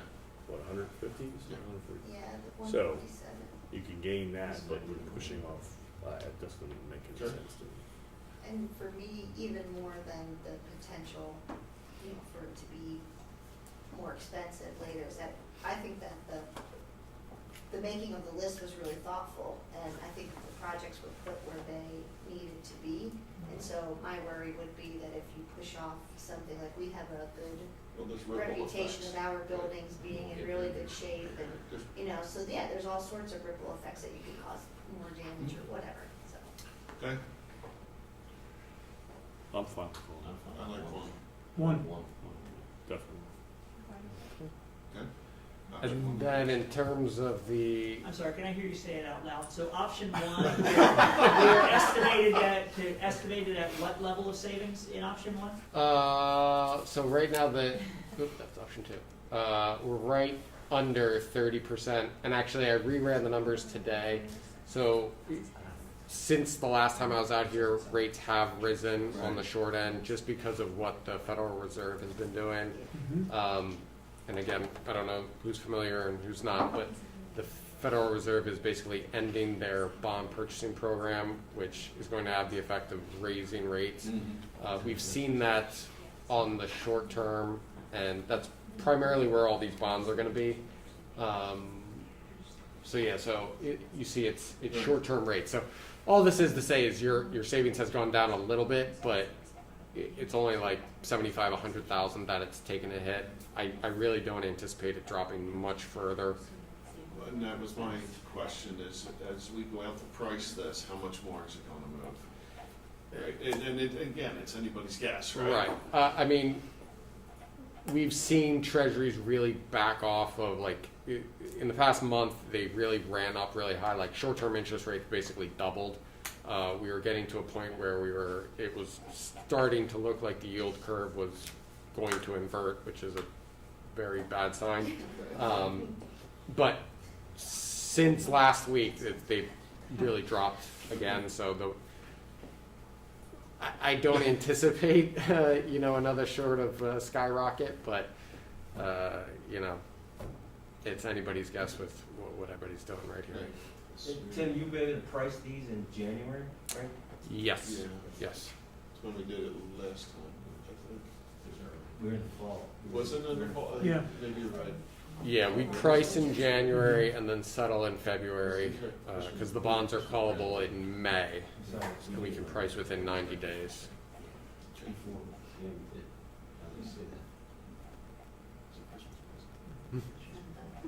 yeah, last time we were.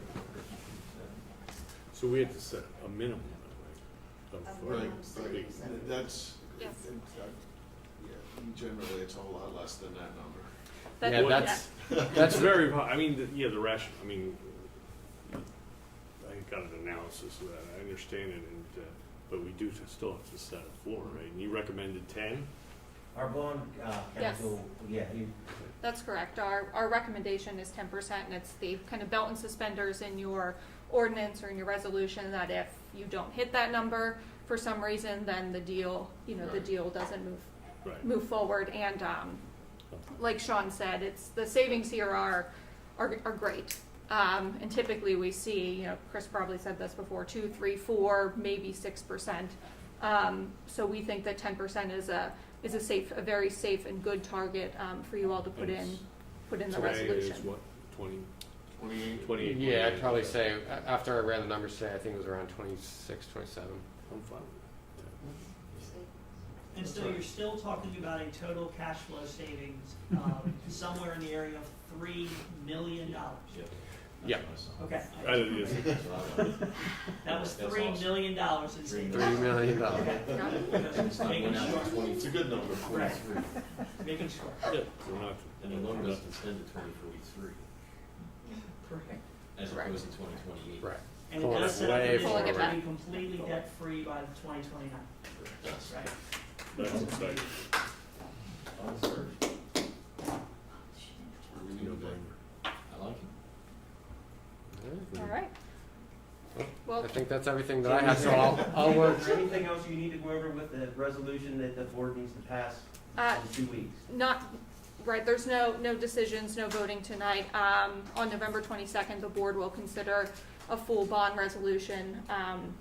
We can be available on the phone to go through and answer any questions at that time, but it is our standard form of resolution, and it does, a handful of things, including pledging the full faith and credit of the school district and the taxing component, and going through the DCED proceedings that we'll need to do in connection with the financing, sets the parameters as we talked about, and also goes through the tax covenants and all of the federal securities covenants to maintain the tax exempt status of the bonds.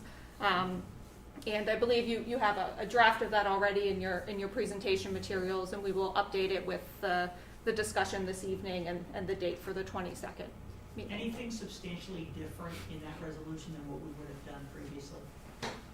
No. No. Right, okay. No. It will be pretty much the same thing that we did on our last refinancing. Mhm. It should be pretty much the same thing that Jamie's firm presented last month, Mhm. except now she knows what percentage to Yes. put in there and to finish up those details. Mhm. And Tim now knows what model he's going after with his the way he. Yeah, so I'll also have my parameters, BPA, which is the same thing we did last time, where it kind of gives us that maximum target, where it gives us the flexibility. So exactly like last time, and now that we have the structure and the percentage honed in on, I can create that parameter structure, and Mhm. we'll be all set. Price in January. Price in bond in January. February. Yep. Wonderful. Every month. Sean, thanks for, you sent me an email where you explained. Thank you, guys. Thank you. Thank you. Have a good evening. Excellent, folks, appreciate it. Jamie, very nice to meet you. Appreciate it. Thank you. Thank you. Thank you. Good night.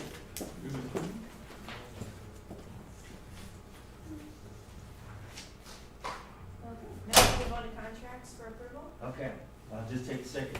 Thank you to the board for what we just did. It's awesome. I'm so looking forward to getting this issue in place. We did a great job, last year. This is the last piece in getting our financing just perfect. By the end of the decade, we will be out of debt, That's your Well, it's just really great. It's like, I'm like a kid at Christmas. This is your Super Bowl. Yeah. Does Kelly get a bigger shed? Kelly gets a bigger shed, yeah. But yeah, so thank you. Okay, moving on to contracts. The first contract is the Palace Center. That's for the high school class of 2022 prom, June 3rd. They need to put a deposit down for $1,000 to hold that location. This contract has been reviewed by the solicitor, and we've used the Palace Center a number of times, so that's pretty straightforward. The second contract is Arts Quest. This is actually a contract for the high school class of 2023 senior prom, and they would like to apparently have decided to change the location from, pick their location as Arts Quest. which is up in the same area, I believe, as the Palace Center, that Bethlehem area. June 2nd, 2023 will be their prom. They have a little higher deposit of $5,000. But again, these are student paid, this is their prom locations, so. So it's a new place, or where have they gone before? Usually the Palace Center, the one right before that, is usually where the senior prom is at. The junior prom is, Dr. Bolton, you remember the location of the junior prom? I escaped me with that, yeah. I would have been surprised if you nailed that. Okay, the next contract is Bright Star Children's Theater. This is for a theatrical performance at North Middle School on December 21st. The cost is $995. And this is the performing company coming in and performing the play for the, I believe it's the 7th graders in the school. The next two are Bucks IU contracts. These are our Title I equitable non-public services and Title II equitable non-public services. So any of the dollars in Title I and Title II that have to be pulled aside and given to the non-public schools, our IU coordinates that instruction or those programs for the districts. And so they provide those services in the non-pub schools, so they can go into the non-pubs, provide the services for all the kids, and kind of do it as a more efficient than us sending in, another district sending in, and so forth. So it kind of helps be more efficient using those dollars to the non-pubs. I did have a question on, I'm not sure which one it was, but it's Mr. Miller's not here, so it's really a question for Attorney Miller about the copyrights. It's not the first one, it must be the second one. So I will send him that question. I mean, I'll share it with everyone. I just want to make sure that we had an issue before with presentations for professional development, and then not being able to see that content because they claimed that it was copyrighted. But there's different schools of thought on that. We never really had a full conversation about it, so I would like to have a conversation about what they mean. I thought it was number 8, but I'm not seeing it in this number 8 either. Which category? Number 8 on the Title II equitable, it's the second item. Arts Quest? No, we're on the IU, item E, Title II, the number 8 in there. It speaks about copyright. And just really all I want to make sure is that we always have access to anything that any of our students are being presented. So I'll ask Mr. Miller, but I just wanted to let you know that I would be asking about that. Sure.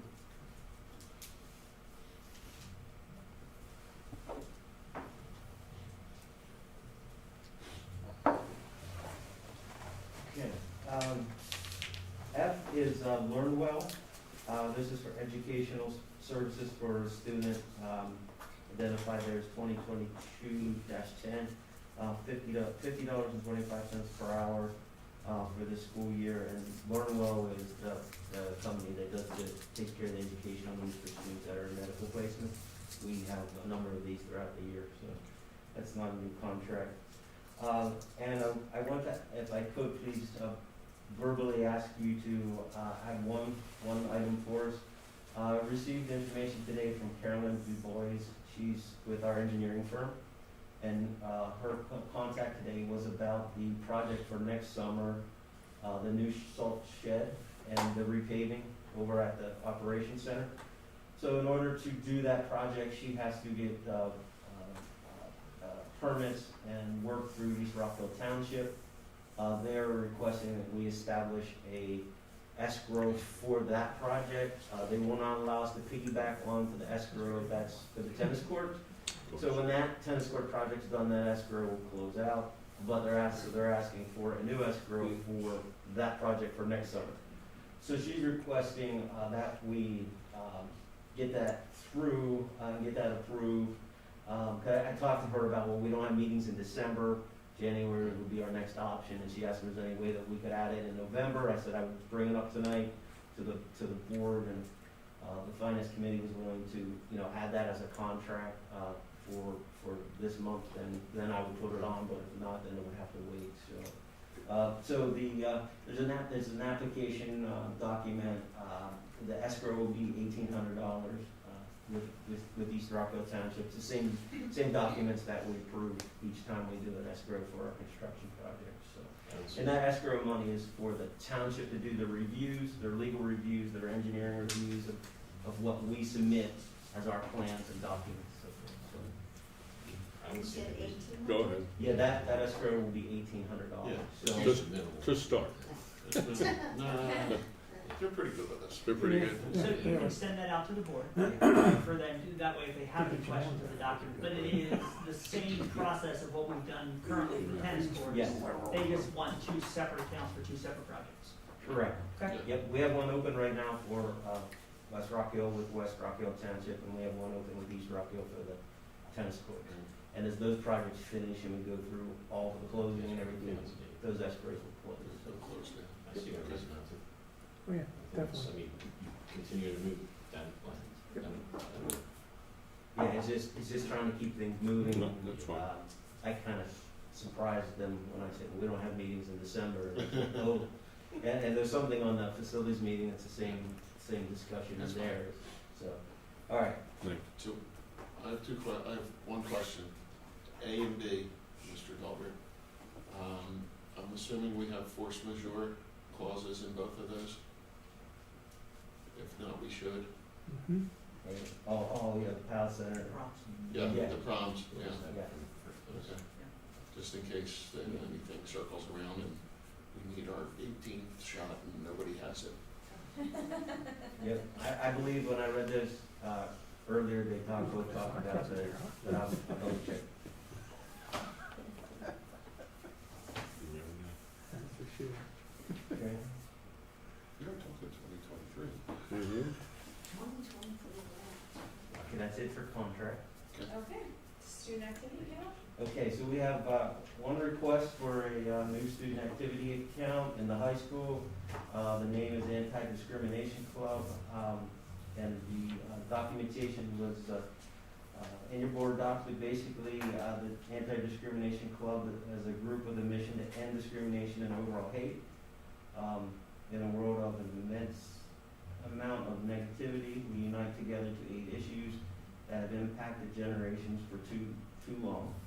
We will educate the Penrose community on topics such as bullying while raising funds for large anti-discrimination organizations. So grades 9 through 12, any Penrose student is able to join.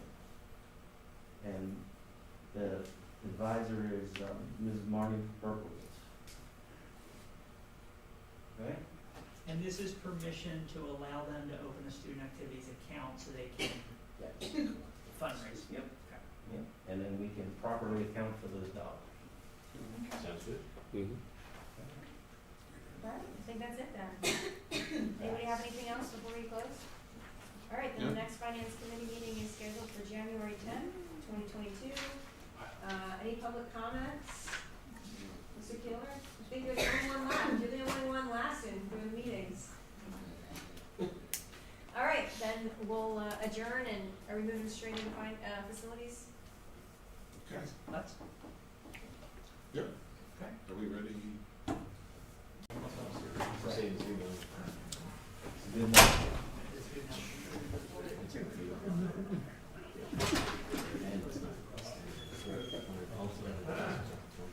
Dr. Bolton, that was probably the first question you hadn't had an answer since I've been here. That question was Where more. the junior prom? Yes. Like, what? I would usually pull those things right out. What are we doing, guys? Yeah, you want to use ours or do you want HDMI with these? Because I know there's two, one's in Allentown, right, and the other one is, a little bit nicer. They always like the junior prom. Did you see which cup I accidentally picked up? I just picked one. Dr. Thompson. I didn't even look, I needed some water. Oh my goodness. Okay, and then road is there in front of you. Did we pull that out? No, that one will still work, that's the one I need. Great, thank you for your patience. Yeah, All right, thank you. yes, thank you, guys. Okay, so with that, I'll open the Facilities Committee meeting. There's no one signed up for public comment. So we'll move into the update from SiteLogic. Yeah, good evening, everybody. Thank you for having us again tonight. Typically, I have an agenda slide, but we don't have a long agenda, so just jump right into it. We talked about the VRV cooling systems the last time we were here. We were asked to price those systems. We felt like as far as just the VRV building electrical needs and the other ancillary work that needs to be done in the facilities. And tonight, we're here to present where we feel comfortable, with costs.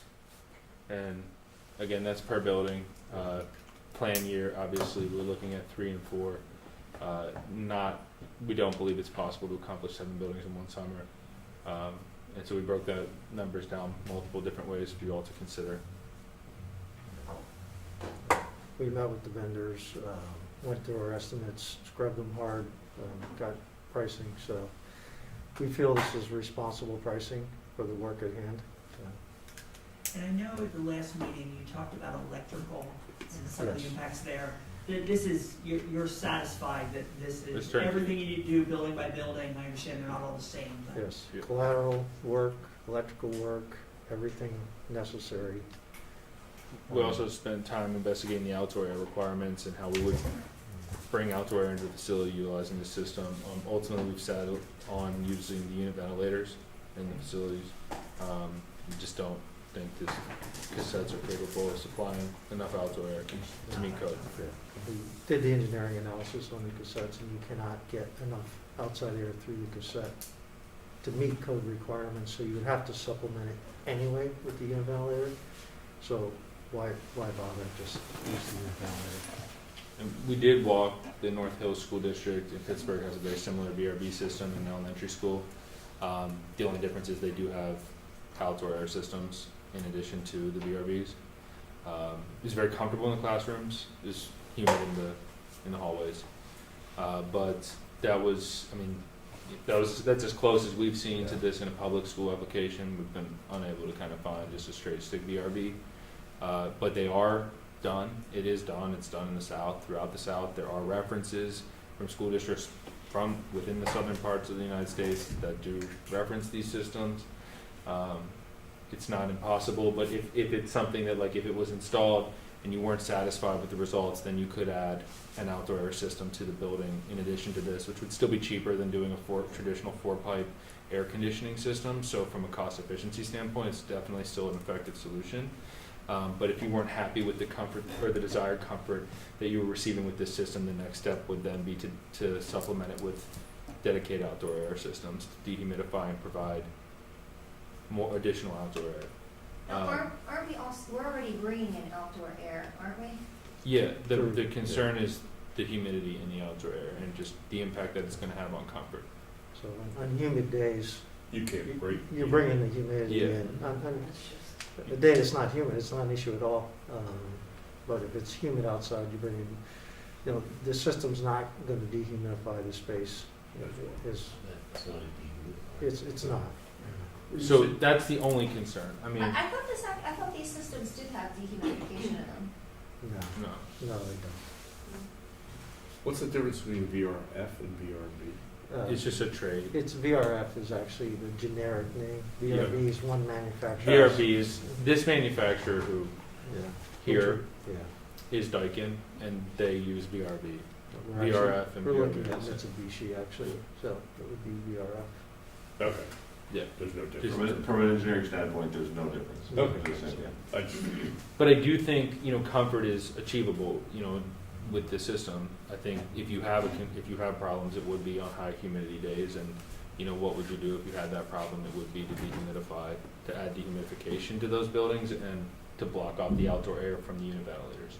That's Sorry. no, you're good. You said you spoke to or visited a district that has this system? We went to North Hills. We did find a school in Pennsylvania that had the system. Yeah. It was A school. installed And do you know how long they've had the system? about 7 years. Yeah. Oh, wow. And have we had conversation with North Hills? No. Okay. Yeah. So did you have conversation with them in terms of mechanical, in Mechanical. terms of reliability, in terms of? We did. They were satisfied with the Yeah. reliability of the system. Mhm. It's not, like, it did have a DOS system associated with it, so they're very satisfied with the comfort as well. Probably the only concern they had at all was the control system. These have their own proprietary control system, and it fought against the heating system a little bit occasionally. But that was really, I think that's a solvable problem. But that was really the only thing they said that. But they were happy with maintainability, service, all of those things, warranty of the units. Because it's the Westview Elementary School, so because of the age of the school, they were unable to do a true ducted system. And so it's nice for the uniqueness of that building. There were a lot of compliments of the system as well. But the biggest concern would be, what are you doing with your humidity in the building, and how is that impacting the overall functionality of the system? Yeah. To add to Rick's point, because the system that we looked at North Hills was 7 years old, there's been great strides made in making the control interface to other systems much better than it was 7 years ago. So that issue that they've been having shouldn't be a problem today. Did anyone, so you have anecdotal, they say that they're comfortable, do you know of anyone that did a study, the kind of thing that you did to study the temperatures? We have not put loggers in that building yet. It's brand new, and it's kind of past the window of air conditioning, so they didn't have any logger data, and we haven't had that opportunity to logger it, which we will eventually, but we don't have that data. Yeah, but we're not intent on replacing the system. We're doing It'll stay there. a project with that school, and we are going to keep it. They were satisfied enough with the system to maintain what was there and the investment that they made. At 7 years old, you would want to replace it. Yeah, but that's good news. I mean, Yeah, there's longevity 7 to years it. is a good amount it's a nice amount of time. Yes, there's It's not longevity. too- Right. Yeah. That was my point. Is that it's not like after 7 years they're junking this. It's still facilitating a good environment. Then they just said, hey, sometimes it gets humid in the hallways. Depending on what they're doing with the outdoor air, because the DOS system did not serve the whole building. So the classrooms were comfortable though. There's similar systems, you said, down south? Yeah, that was where most of the referrals were from for the manufacturer. Really? Yeah. And so, I mean, we're trying to get an idea of reliability, and one is great in Pennsylvania, but it's certainly not. In the south, it would be even hotter. And humid. And Well, not it depends intensely, on, not we humidity, have plenty but, of humidity. Um, I mean, how do The we? rationale in the south is, it's economical because it actually does heating as well. And so it's a heat pump system, and it's very economical, because it's both heating and cooling, which the one we looked at also both heating and cooling, but it's not enough heat for up here. You need No, a I supplemental heating system up here. I mean, your buildings are humid now. The difference with this system is going to be that it will be cooler. It will be more comfortable. Oh. It's just not going to really change the overall RH of the facility. It's not going to change it significantly. But There'll be some improvement. there will be some improvement to the RH. They'll definitely be more comfortable from a space temperature standpoint. You're not having issues with humidity as far as some of the ancillary circumstances that can occur today. I don't anticipate that adding something like this to the building would make that worse. And you can add air filtration and all of those things to purify the air and then cut down on kids and adults getting sick.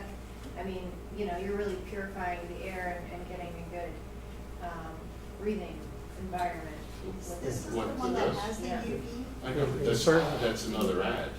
In certain configurations, you can only do MERV 13 in a ducted unit, which we're proposing now, the cassettes. which can't take the higher filtration.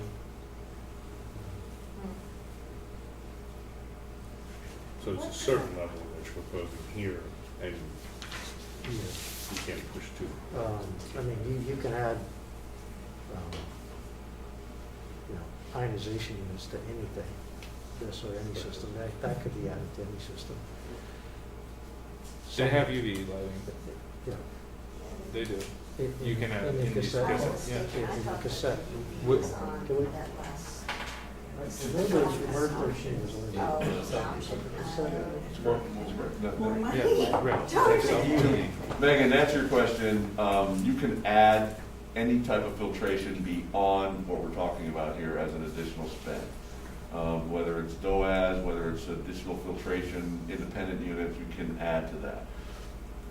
They have the ability, since we're not dealing with outside air with the VRF or the VRB, however you want to talk about it, system, the filtration you have with outside air would be consistent with what's coming through the unit ventilators right now. You can go beyond that down the road if you so choose.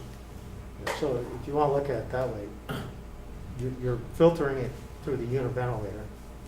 This is additional filtration above and beyond what you already have. So yeah, it's a plus. That's for what sure. she was saying. Yeah. So from your research into this, what's the estimated life of these units? I mean, the manufacturers. What are they saying? I mean, they're pretty positive that, these are gonna be 15, 20-year Okay. units. And the I mean, life they of- felt good about the longevity of the unit, and I would just say, the one thing that we did learn from North Hills is after 7 years, they're not having major maintenance issues Right. with these. Okay. Bill, where do you go as to how does it compare to And the traditional? life of a four-pipe system, right, what would you I estimate? mean, the components of a 4-pipe Yeah, I system, mean, a chiller. ASHRAE's going to tell you 20 to 25 years. All these systems are so dependent on maintenance. Right. Depends how you And maintain it, parts but 20 to, availability, but your rebuildability. manufacturer is gonna tell you it's 20, 25 years for an AC system. Nothing really past 20. I mean, once you start getting past 20, it's because you maintained it pretty well. But you're gonna expect to get, you wanna get 20 years out of anything, any type of investment like this. If you don't, you're not getting the best. That's Yeah. what I'm looking at. Correct. You have the comparison versus the other systems? I don't, actually, I took that out of. I remember ballpark, but it seems like a significant savings. I had a Significant savings. Because, yeah, If this would work. I was more concerned, the last meeting was concerned about the It reliability. was just north of 12. Well, right. Yeah, that's what I thought. Which I thought, to answer that question, like from a reliability standpoint, I felt comfortable with North Hills and Westview. Kind of answering that, is that we have a system, we've seen it, it's 7 years. Mhm. We were in the building, we thought it would operate and work. We talked with would people be who operate more it. reliable now, so, I mean, that's. Yeah. Those are newer type systems. Definitely advancing. So Yeah. maybe Jeff was saying to reliability and control.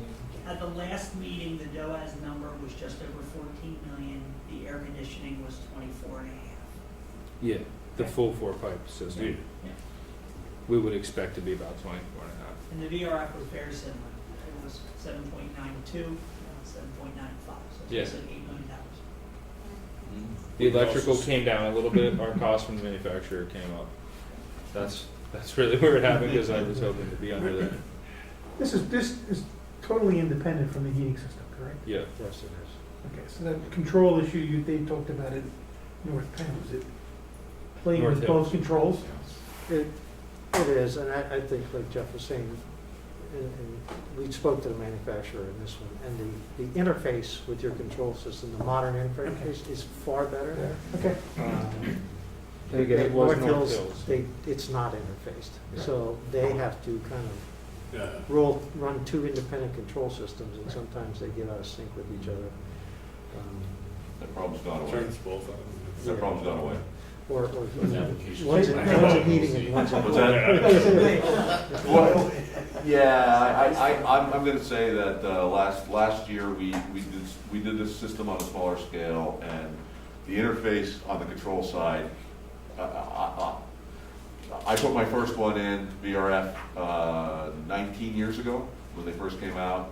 and the control interface with everything else in the building was a major catastrophe. We've gone from there to virtually 99% of those issues are gone. And the interface panels were outrageously expensive. Yes, back then. If outrageously you did want to do it, it was so expensive, you Yeah. didn't do it. So now it's gone.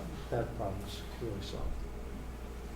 What about annual maintenance costs on something like this with all these, with the number of systems that will be put in compared to maintenance costs with the standard 4-pipe chiller system? Maintenance is pretty low on these. Yeah, there's not a lot. You have a condensing unit on the roof. You just changing filters and cleaning coils. There's not.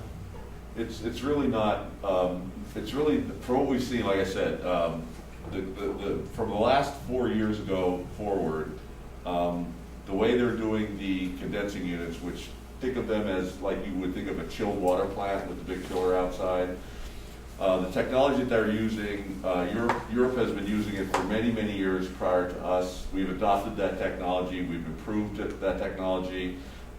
It's very, very stable. You're not spending more money with this system really across its competitor at all year to year in maintenance. But like Rick said and Garrett said, it's like anything else. You have to maintain your systems beyond our warranty across time to get that 20, 25 year life. If you don't do that, it's like any other system, whether it's this one or something else, you're gonna have problems. But you're not spending a whole lot of money more than you would typically expect to spend for any other competing system. Well, it's a pretty simple system. I mean, there's not a lot of complex components here. So from a maintenance standpoint, I wouldn't expect that you'd have, some significant increase over maintainability from a 4-pipe or traditional AC. In fact, probably less, because the unit itself, I mean, if the unit malfunctions, you just drop and replace it. Yeah, and one of the nice things about what they're doing now with these systems is they're think of them like Legos, okay? The refrigerant piping is designed in such a way that if you have a problem in one area of your building, you can isolate every other area very easily, and piping can be replaced by snap-in fittings that are pre-manufactured to go together, so you don't have to experience large shutdowns. Even the condensing units that are outside, the circuits can be isolated. If you got a problem with one piece of equipment, you don't suffer. Like if we have a large chiller, 200-ton chiller, and our chiller goes down, I lose the whole building. One of the advantages with this system is if I lose a compressor or 2 compressors, I'll probably have 18 compressors. If I lose 1 or 2, I don't lose the whole building. I can isolate that system, so that's an advantage to maintenance, which is why I'm saying you're not going to spend more in maintenance for failures than you would with competing systems. So does each classroom have their own system, or is it spread out? So the way the VRF works is you'll have a condensing unit. Think of it as a chiller outside, and it'll serve, for the sake of argument, say 12 classrooms. Okay, each individual classroom has its own unit, and that condenser will serve those 12 classrooms.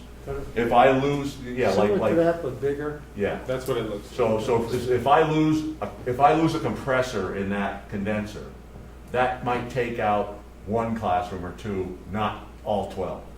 And I'll have numerous of those condensers to serve classrooms in all the buildings, so that if I lose something, I'm not losing everything like I would if I put one big chiller in to serve all those classrooms. That's one of the advantages of the VRV system. So you're still doing some piping somewhere to. It's Instead of it's ductless system, there's still a duct with that, right? It's a cassette that's right there. Yeah, There's this room is a lot bigger than a typical classroom. In the elementary school, you're going to see when we say a cassette, you'll see 1 or 2.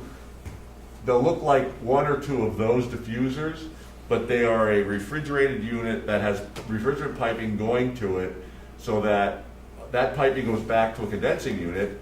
And like I said, if you lose a compressor in the condensing unit that has 8 or 9 compressors in it, I might lose this classroom, but I'm not going to lose all 12 classrooms. And to simplify this, it's right here. These are the condensing units. It has refrigerant piping that run from the condensers into the cassettes. These are the ceiling level cassettes. There may be 1 or 2 per classroom.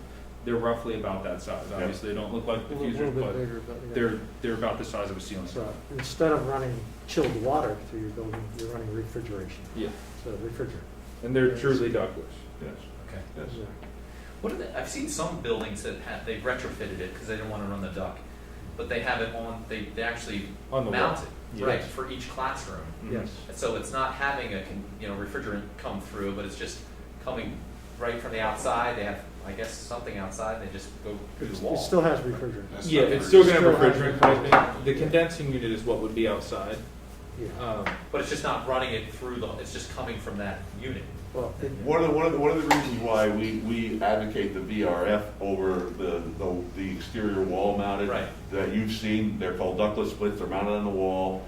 They still have a refrigerant pipe coming to them. The problem with that in a classroom is we still need deep, good air distribution, and having it tucked away on the side wall in a classroom is not good for air distribution. That's why we like to bring the cassettes in, mount them in the ceiling, and get the good distribution that we want to have so that we get good comfort in the building. That's- We could put ductless on the wall.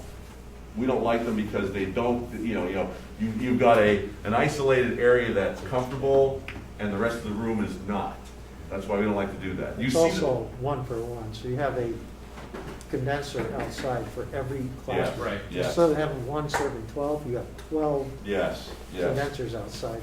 So in a building, you might end up with 30, 40 Yes, condensers. It's yes, just- yes. It's a residential system, it's not something we would recommend. This is like an advanced residential, so you Yeah. get 12. Yes, yes, absolutely. That's why it's inexpensive. I mean, we could buy the system 3 times before we would pay for the 4-pipe air conditioning system, so, I think this provides the comfort we need, and, unlike the South, we're also not using it as frequently, they're using it throughout much of the year, and we're only using it for, the hotter season, well, not 6 days. More than I know 6. you guys like to throw 1 around month. that number, 1 it's month, one of those 25. classrooms. So it does, what's so This is the temperature control is what? Where is the whole, because some rooms are warmer than other rooms. Are you What's asking if the- you have local control? Yeah. Yeah. Yes. You will have local Yes. control. Each yes. room has a thermostat. that is Each room will have a individually No controlled. different than a traditional system. Every room will have individual control. Okay. Yeah. That is also. And we control if the whole thing is on or off. Yes, absolutely. There's local and central control. Okay. Yeah. That's, So, Now, I know, thank you, right, for Yeah. finding another, right, in terms of one. And candidly, we didn't know that they had that they had dedicated outdoor systems in this building. We actually identified and thought it was URV only. So it was later that we found out that part of the building was supplemented. We kind of stumbled You've on always said you can piece things together if you Yeah, want to piece you together. can. Does it make sense that Mr. Harper reach out to have a conversation with North Hills? Yeah. Because I'm just reminding you that a month ago, Mr. Harper shared some concerns that he heard from other places that have had pieces of this.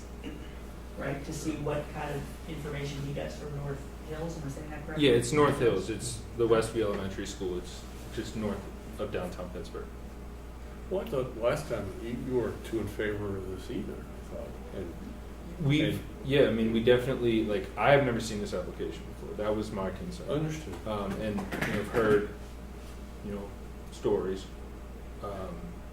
But I think talking to the manufacturer, looking at some of the materials that they had, the school districts that they provided in the South, and the reference points for that, we felt more comfortable with it when we went out west. We saw it in a bigger application. But again, there are, the biggest issue with this system is going to be humidity control. It's what are you looking to get out of your building, if you condition it. Do you want to be able to fully control humidity? Do you really want to be able to fully control your building? Or are you just looking for comfortable classrooms?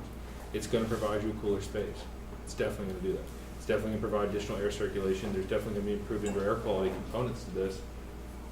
It's cost efficient. It definitely is. We were definitely more skeptical than we are today, a month ago. We were more skeptical a month ago. Oh, yeah. And to uncover for Rick and Garrett, the engineer in the room, when I look at schools in Pennsylvania and we don't see a whole lot of these things, I have pause. Because typically there's a reason for pause. However, that being said, it's done so much in the south, way more than I had understood was happening.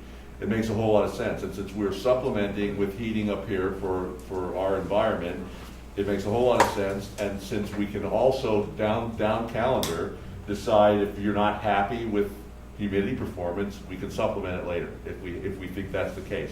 And what we found with other systems we put in, not always needed. Well, yeah, I mean, if it's being used in the south, if it didn't work. But yeah, if it didn't work, they wouldn't be doing it. Right, It's right. more prevalent in the south. too. No, Yeah, I know, but like, Because just, it's more but temperate. they really need the air conditioning. Yes, more yes, so. yes. It's a yes. price. You don't have from North Hills a study, but can the manufacturer give you ones that they've done maybe? Like to say, oh, you know, Perhaps. from, you know, if you could just find out. Yeah, I mean, there's a lot of cut sheets available. So yeah. Absolutely. Road trip in the south. Yeah. I mean, what I'm saying is like it's not completely ineffective. It's just it's not going to give you the type of control of your building that you know that is typically desired in a 4-pipe system. Here, it's For not three gonna, for a third of the price. Yes. And I want to remind the board where we were a month ago. If you can go one more slide forward, Yeah, because we're- I don't want you to be confused by those dates. I understand that you're No. saying that it could be done next summer. Yeah. And that you We're would just recommend showing doing 2 3 summers. schools, 1 summer, another 4, right? Yeah. We've recently sent out option 1, we can send it back out. There would not be funds based on what we've looked at in terms of the approved list, where we already have next year's list approved, 2022, and the projection for 2023, at the end of summer 2023, we were showing an end balance of just over $1 million in capital. Right, so that's not with any of the other items that are there, right? All the other big ticket projects that we have on the end, with the LED lighting, the South Auditorium, some of the elementary kitchens, and then the elementary air conditioning, were the 4 big ticket items that are not currently shown in option 1. Okay, so I just want We to also have remind us of that. substantial funds other places that we can use. Well taken.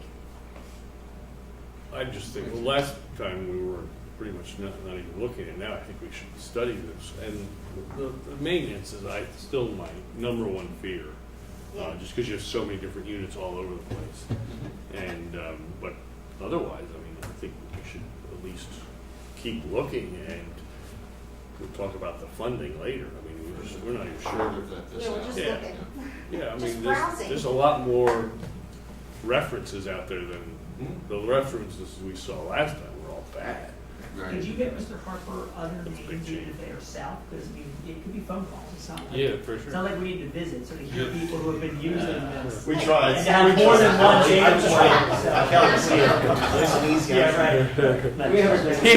Just- Mr. Harper, where would you like to? They're all in Florida. Could you get? They're common in Florida. I want Florida or Georgia. So you can get us. Yeah, field trip. So we need places that are- Yeah, we'll do. We're a long way before Mr. Harper, scheduling. is there any other information that is helpful to you prior to those phone calls or anything else that you want to add? Because you've been the one who's been knee deep in this in terms of understanding the systems and the ones that have been used compared to perhaps what have been Yeah. Right. It's the same information, and it's a price point. It's, Yeah. and you go back to the engineers to say, what have you seen for reliability, what do school districts do, and these applications, is this the right application for this type of system? And the theme that I've heard, that there's gonna be another 130-ish units to be maintained in all the classrooms as well as the condensing units. Is that gonna be more staffing at some point? Hello? Yeah, that's the main concern. Right. So many different pieces. They're everywhere throughout And the those whole are the building. questions they They all got ask in terms of filters. the number of Yeah. units they're using and what did it do from a maintenance standpoint, both in Yeah, terms of right. cost and Yeah. personnel. But I thought you said they were really low maintenance and there's not much. Still got to change filters. I mean, Yeah. change There sometimes is- my there is mind. 3 months. As opposed to That's a lot of one. filters. Right, you have to touch them.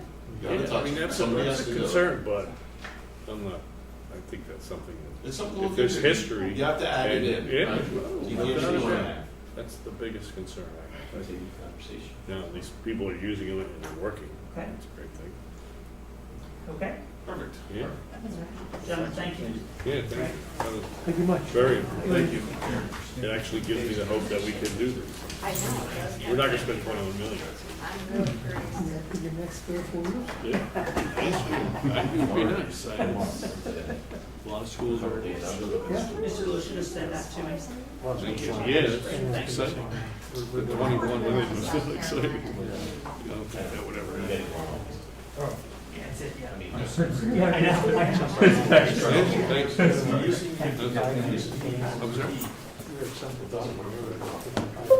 No, people Just are not. do the regular. But we have some No, functions. 60.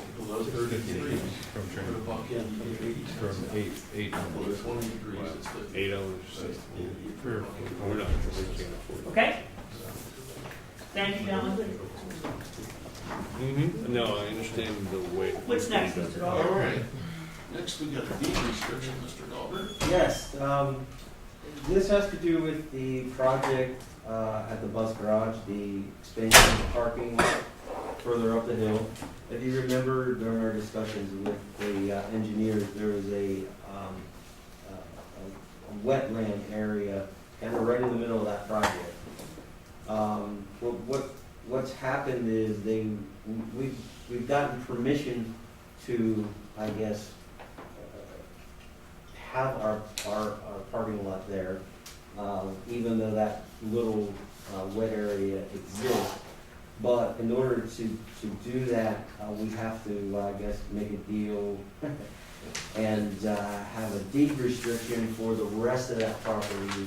Over on the, looking at the property on the right side, all that's not used now because it's all wetland between the building and the church. It's all wetland. So what they're looking for is a deed restriction that we will not go into that. We can't build over there, right? Going forward, yeah. Right, right.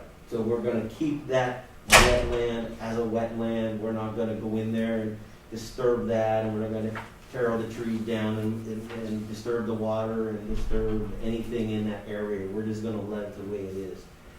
So in order to get permission to keep our project moving, this is our side of that bargain. We get our little parking lot, but we're gonna put a deed restriction in place that we're not gonna go over there and mess up that wetland on the right side of the building as you're looking at it. And that's defined, and you're not gonna, it's not gonna encroach on anything. So Correct. you get everything you want, and Yep. there's the unusable section anyway if it's wet. Yes.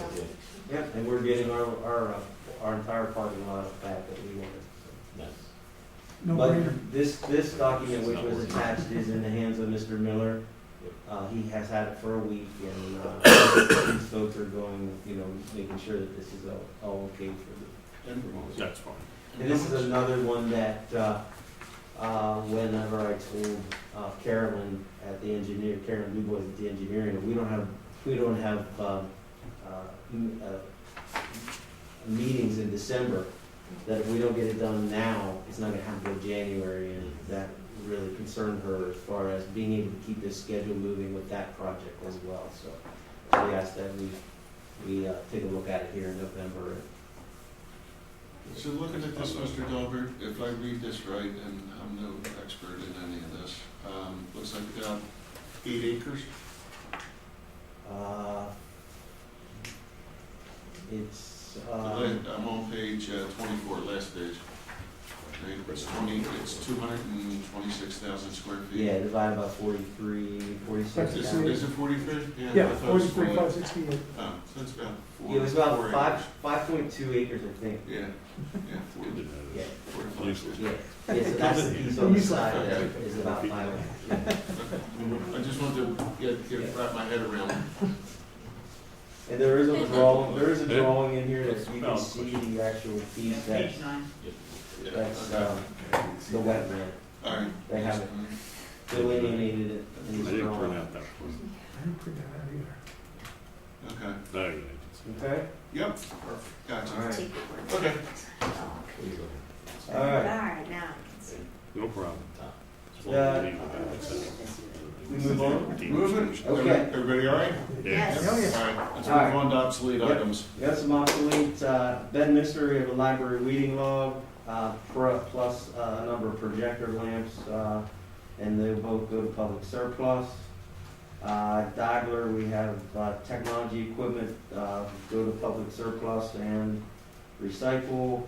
We also have a Project Adventure equipment that's gonna go to scrap. At Grass, we have a library reading log that will go to public surplus. And at the high school, some technology equipment, public surplus and recycle. And a number of cafeteria tables that are basically in storage now, not used, and taking up some very valuable space that we really need for other things at this point. So we're gonna weed those out and put those on public surplus. And then over to Transportation Department, Carl has a number of different fluids there that are no longer used, and he wants to put those in public surplus and get those cleaned out of the shop, so. And that would be it for, I'm sorry, and then maintenance, we have, I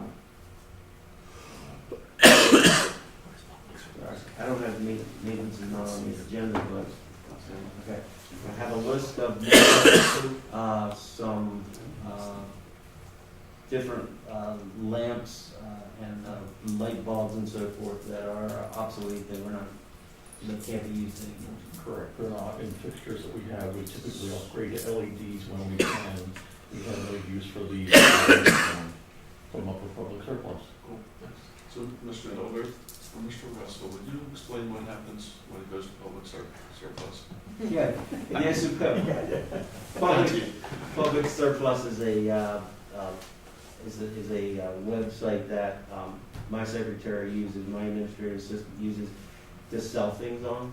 So anything that we no longer use or utilize that has some value on it, she will try to sell it. She can get blood out of a stone. She can sell anything. So that's our first shot. We will try to sell it. We'll list it a number of times. And if that doesn't happen, we can't get anything sold, then there's actually a free cycle website that she'll put it on. Then if we can't get rid of it there, the last thing we want to do is throw it in the garbage.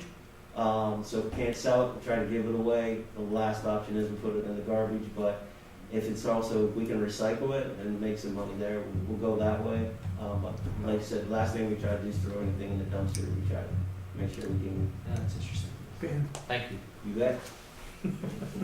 Yeah, I see maintenance is on the board docs agenda, it just wasn't on my paper sheet, so it's in there, we're good. So that's it for public, or obsolete this month. Okay, any questions? Move them all forward, please. Okay. Dibler Elementary Sewer Line, that sounds expensive. Well, It it's even not sounds for us. expensive. It's really not to us. Okay. Go ahead. I can explain it. So it's really an informational item. The neighbor to the right of the school has a project that they're trying to connect their sewer line from their house to the easement that's on Dibler's property. And they put in their permits. They really just contacted us to say, we don't want to disrupt school. There's an easement for the utilities there. The township will let them do this work because it borders the two properties, theirs and ours. It's actually on our property where the sewer line goes through.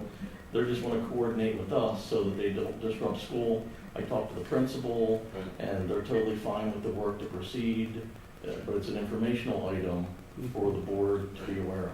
And I imagine the township is monitoring that connection, as they would with anybody connected to the sewer line. sewer authority. Correct. Now, we require clearances for anyone who works on school property, so that would still apply since this is on school property, right? Everyone working there would have their clearances? Correct. I gave a laundry list to this gentleman that anyone on the property must have clearances, safety precautions, coordination of scheduling when they're doing the work. Obviously going to be digging, protection from fences and work hours, all those things have to be coordinated to proceed. Okay. And we have no liability if you get hurt on our property. Correct. Perfect. Okay, questions, board members? You still, yeah, you're always liable. If you have deep pockets, you're always liable. Well, with that, We are at the end of the meeting. Good. There's no public.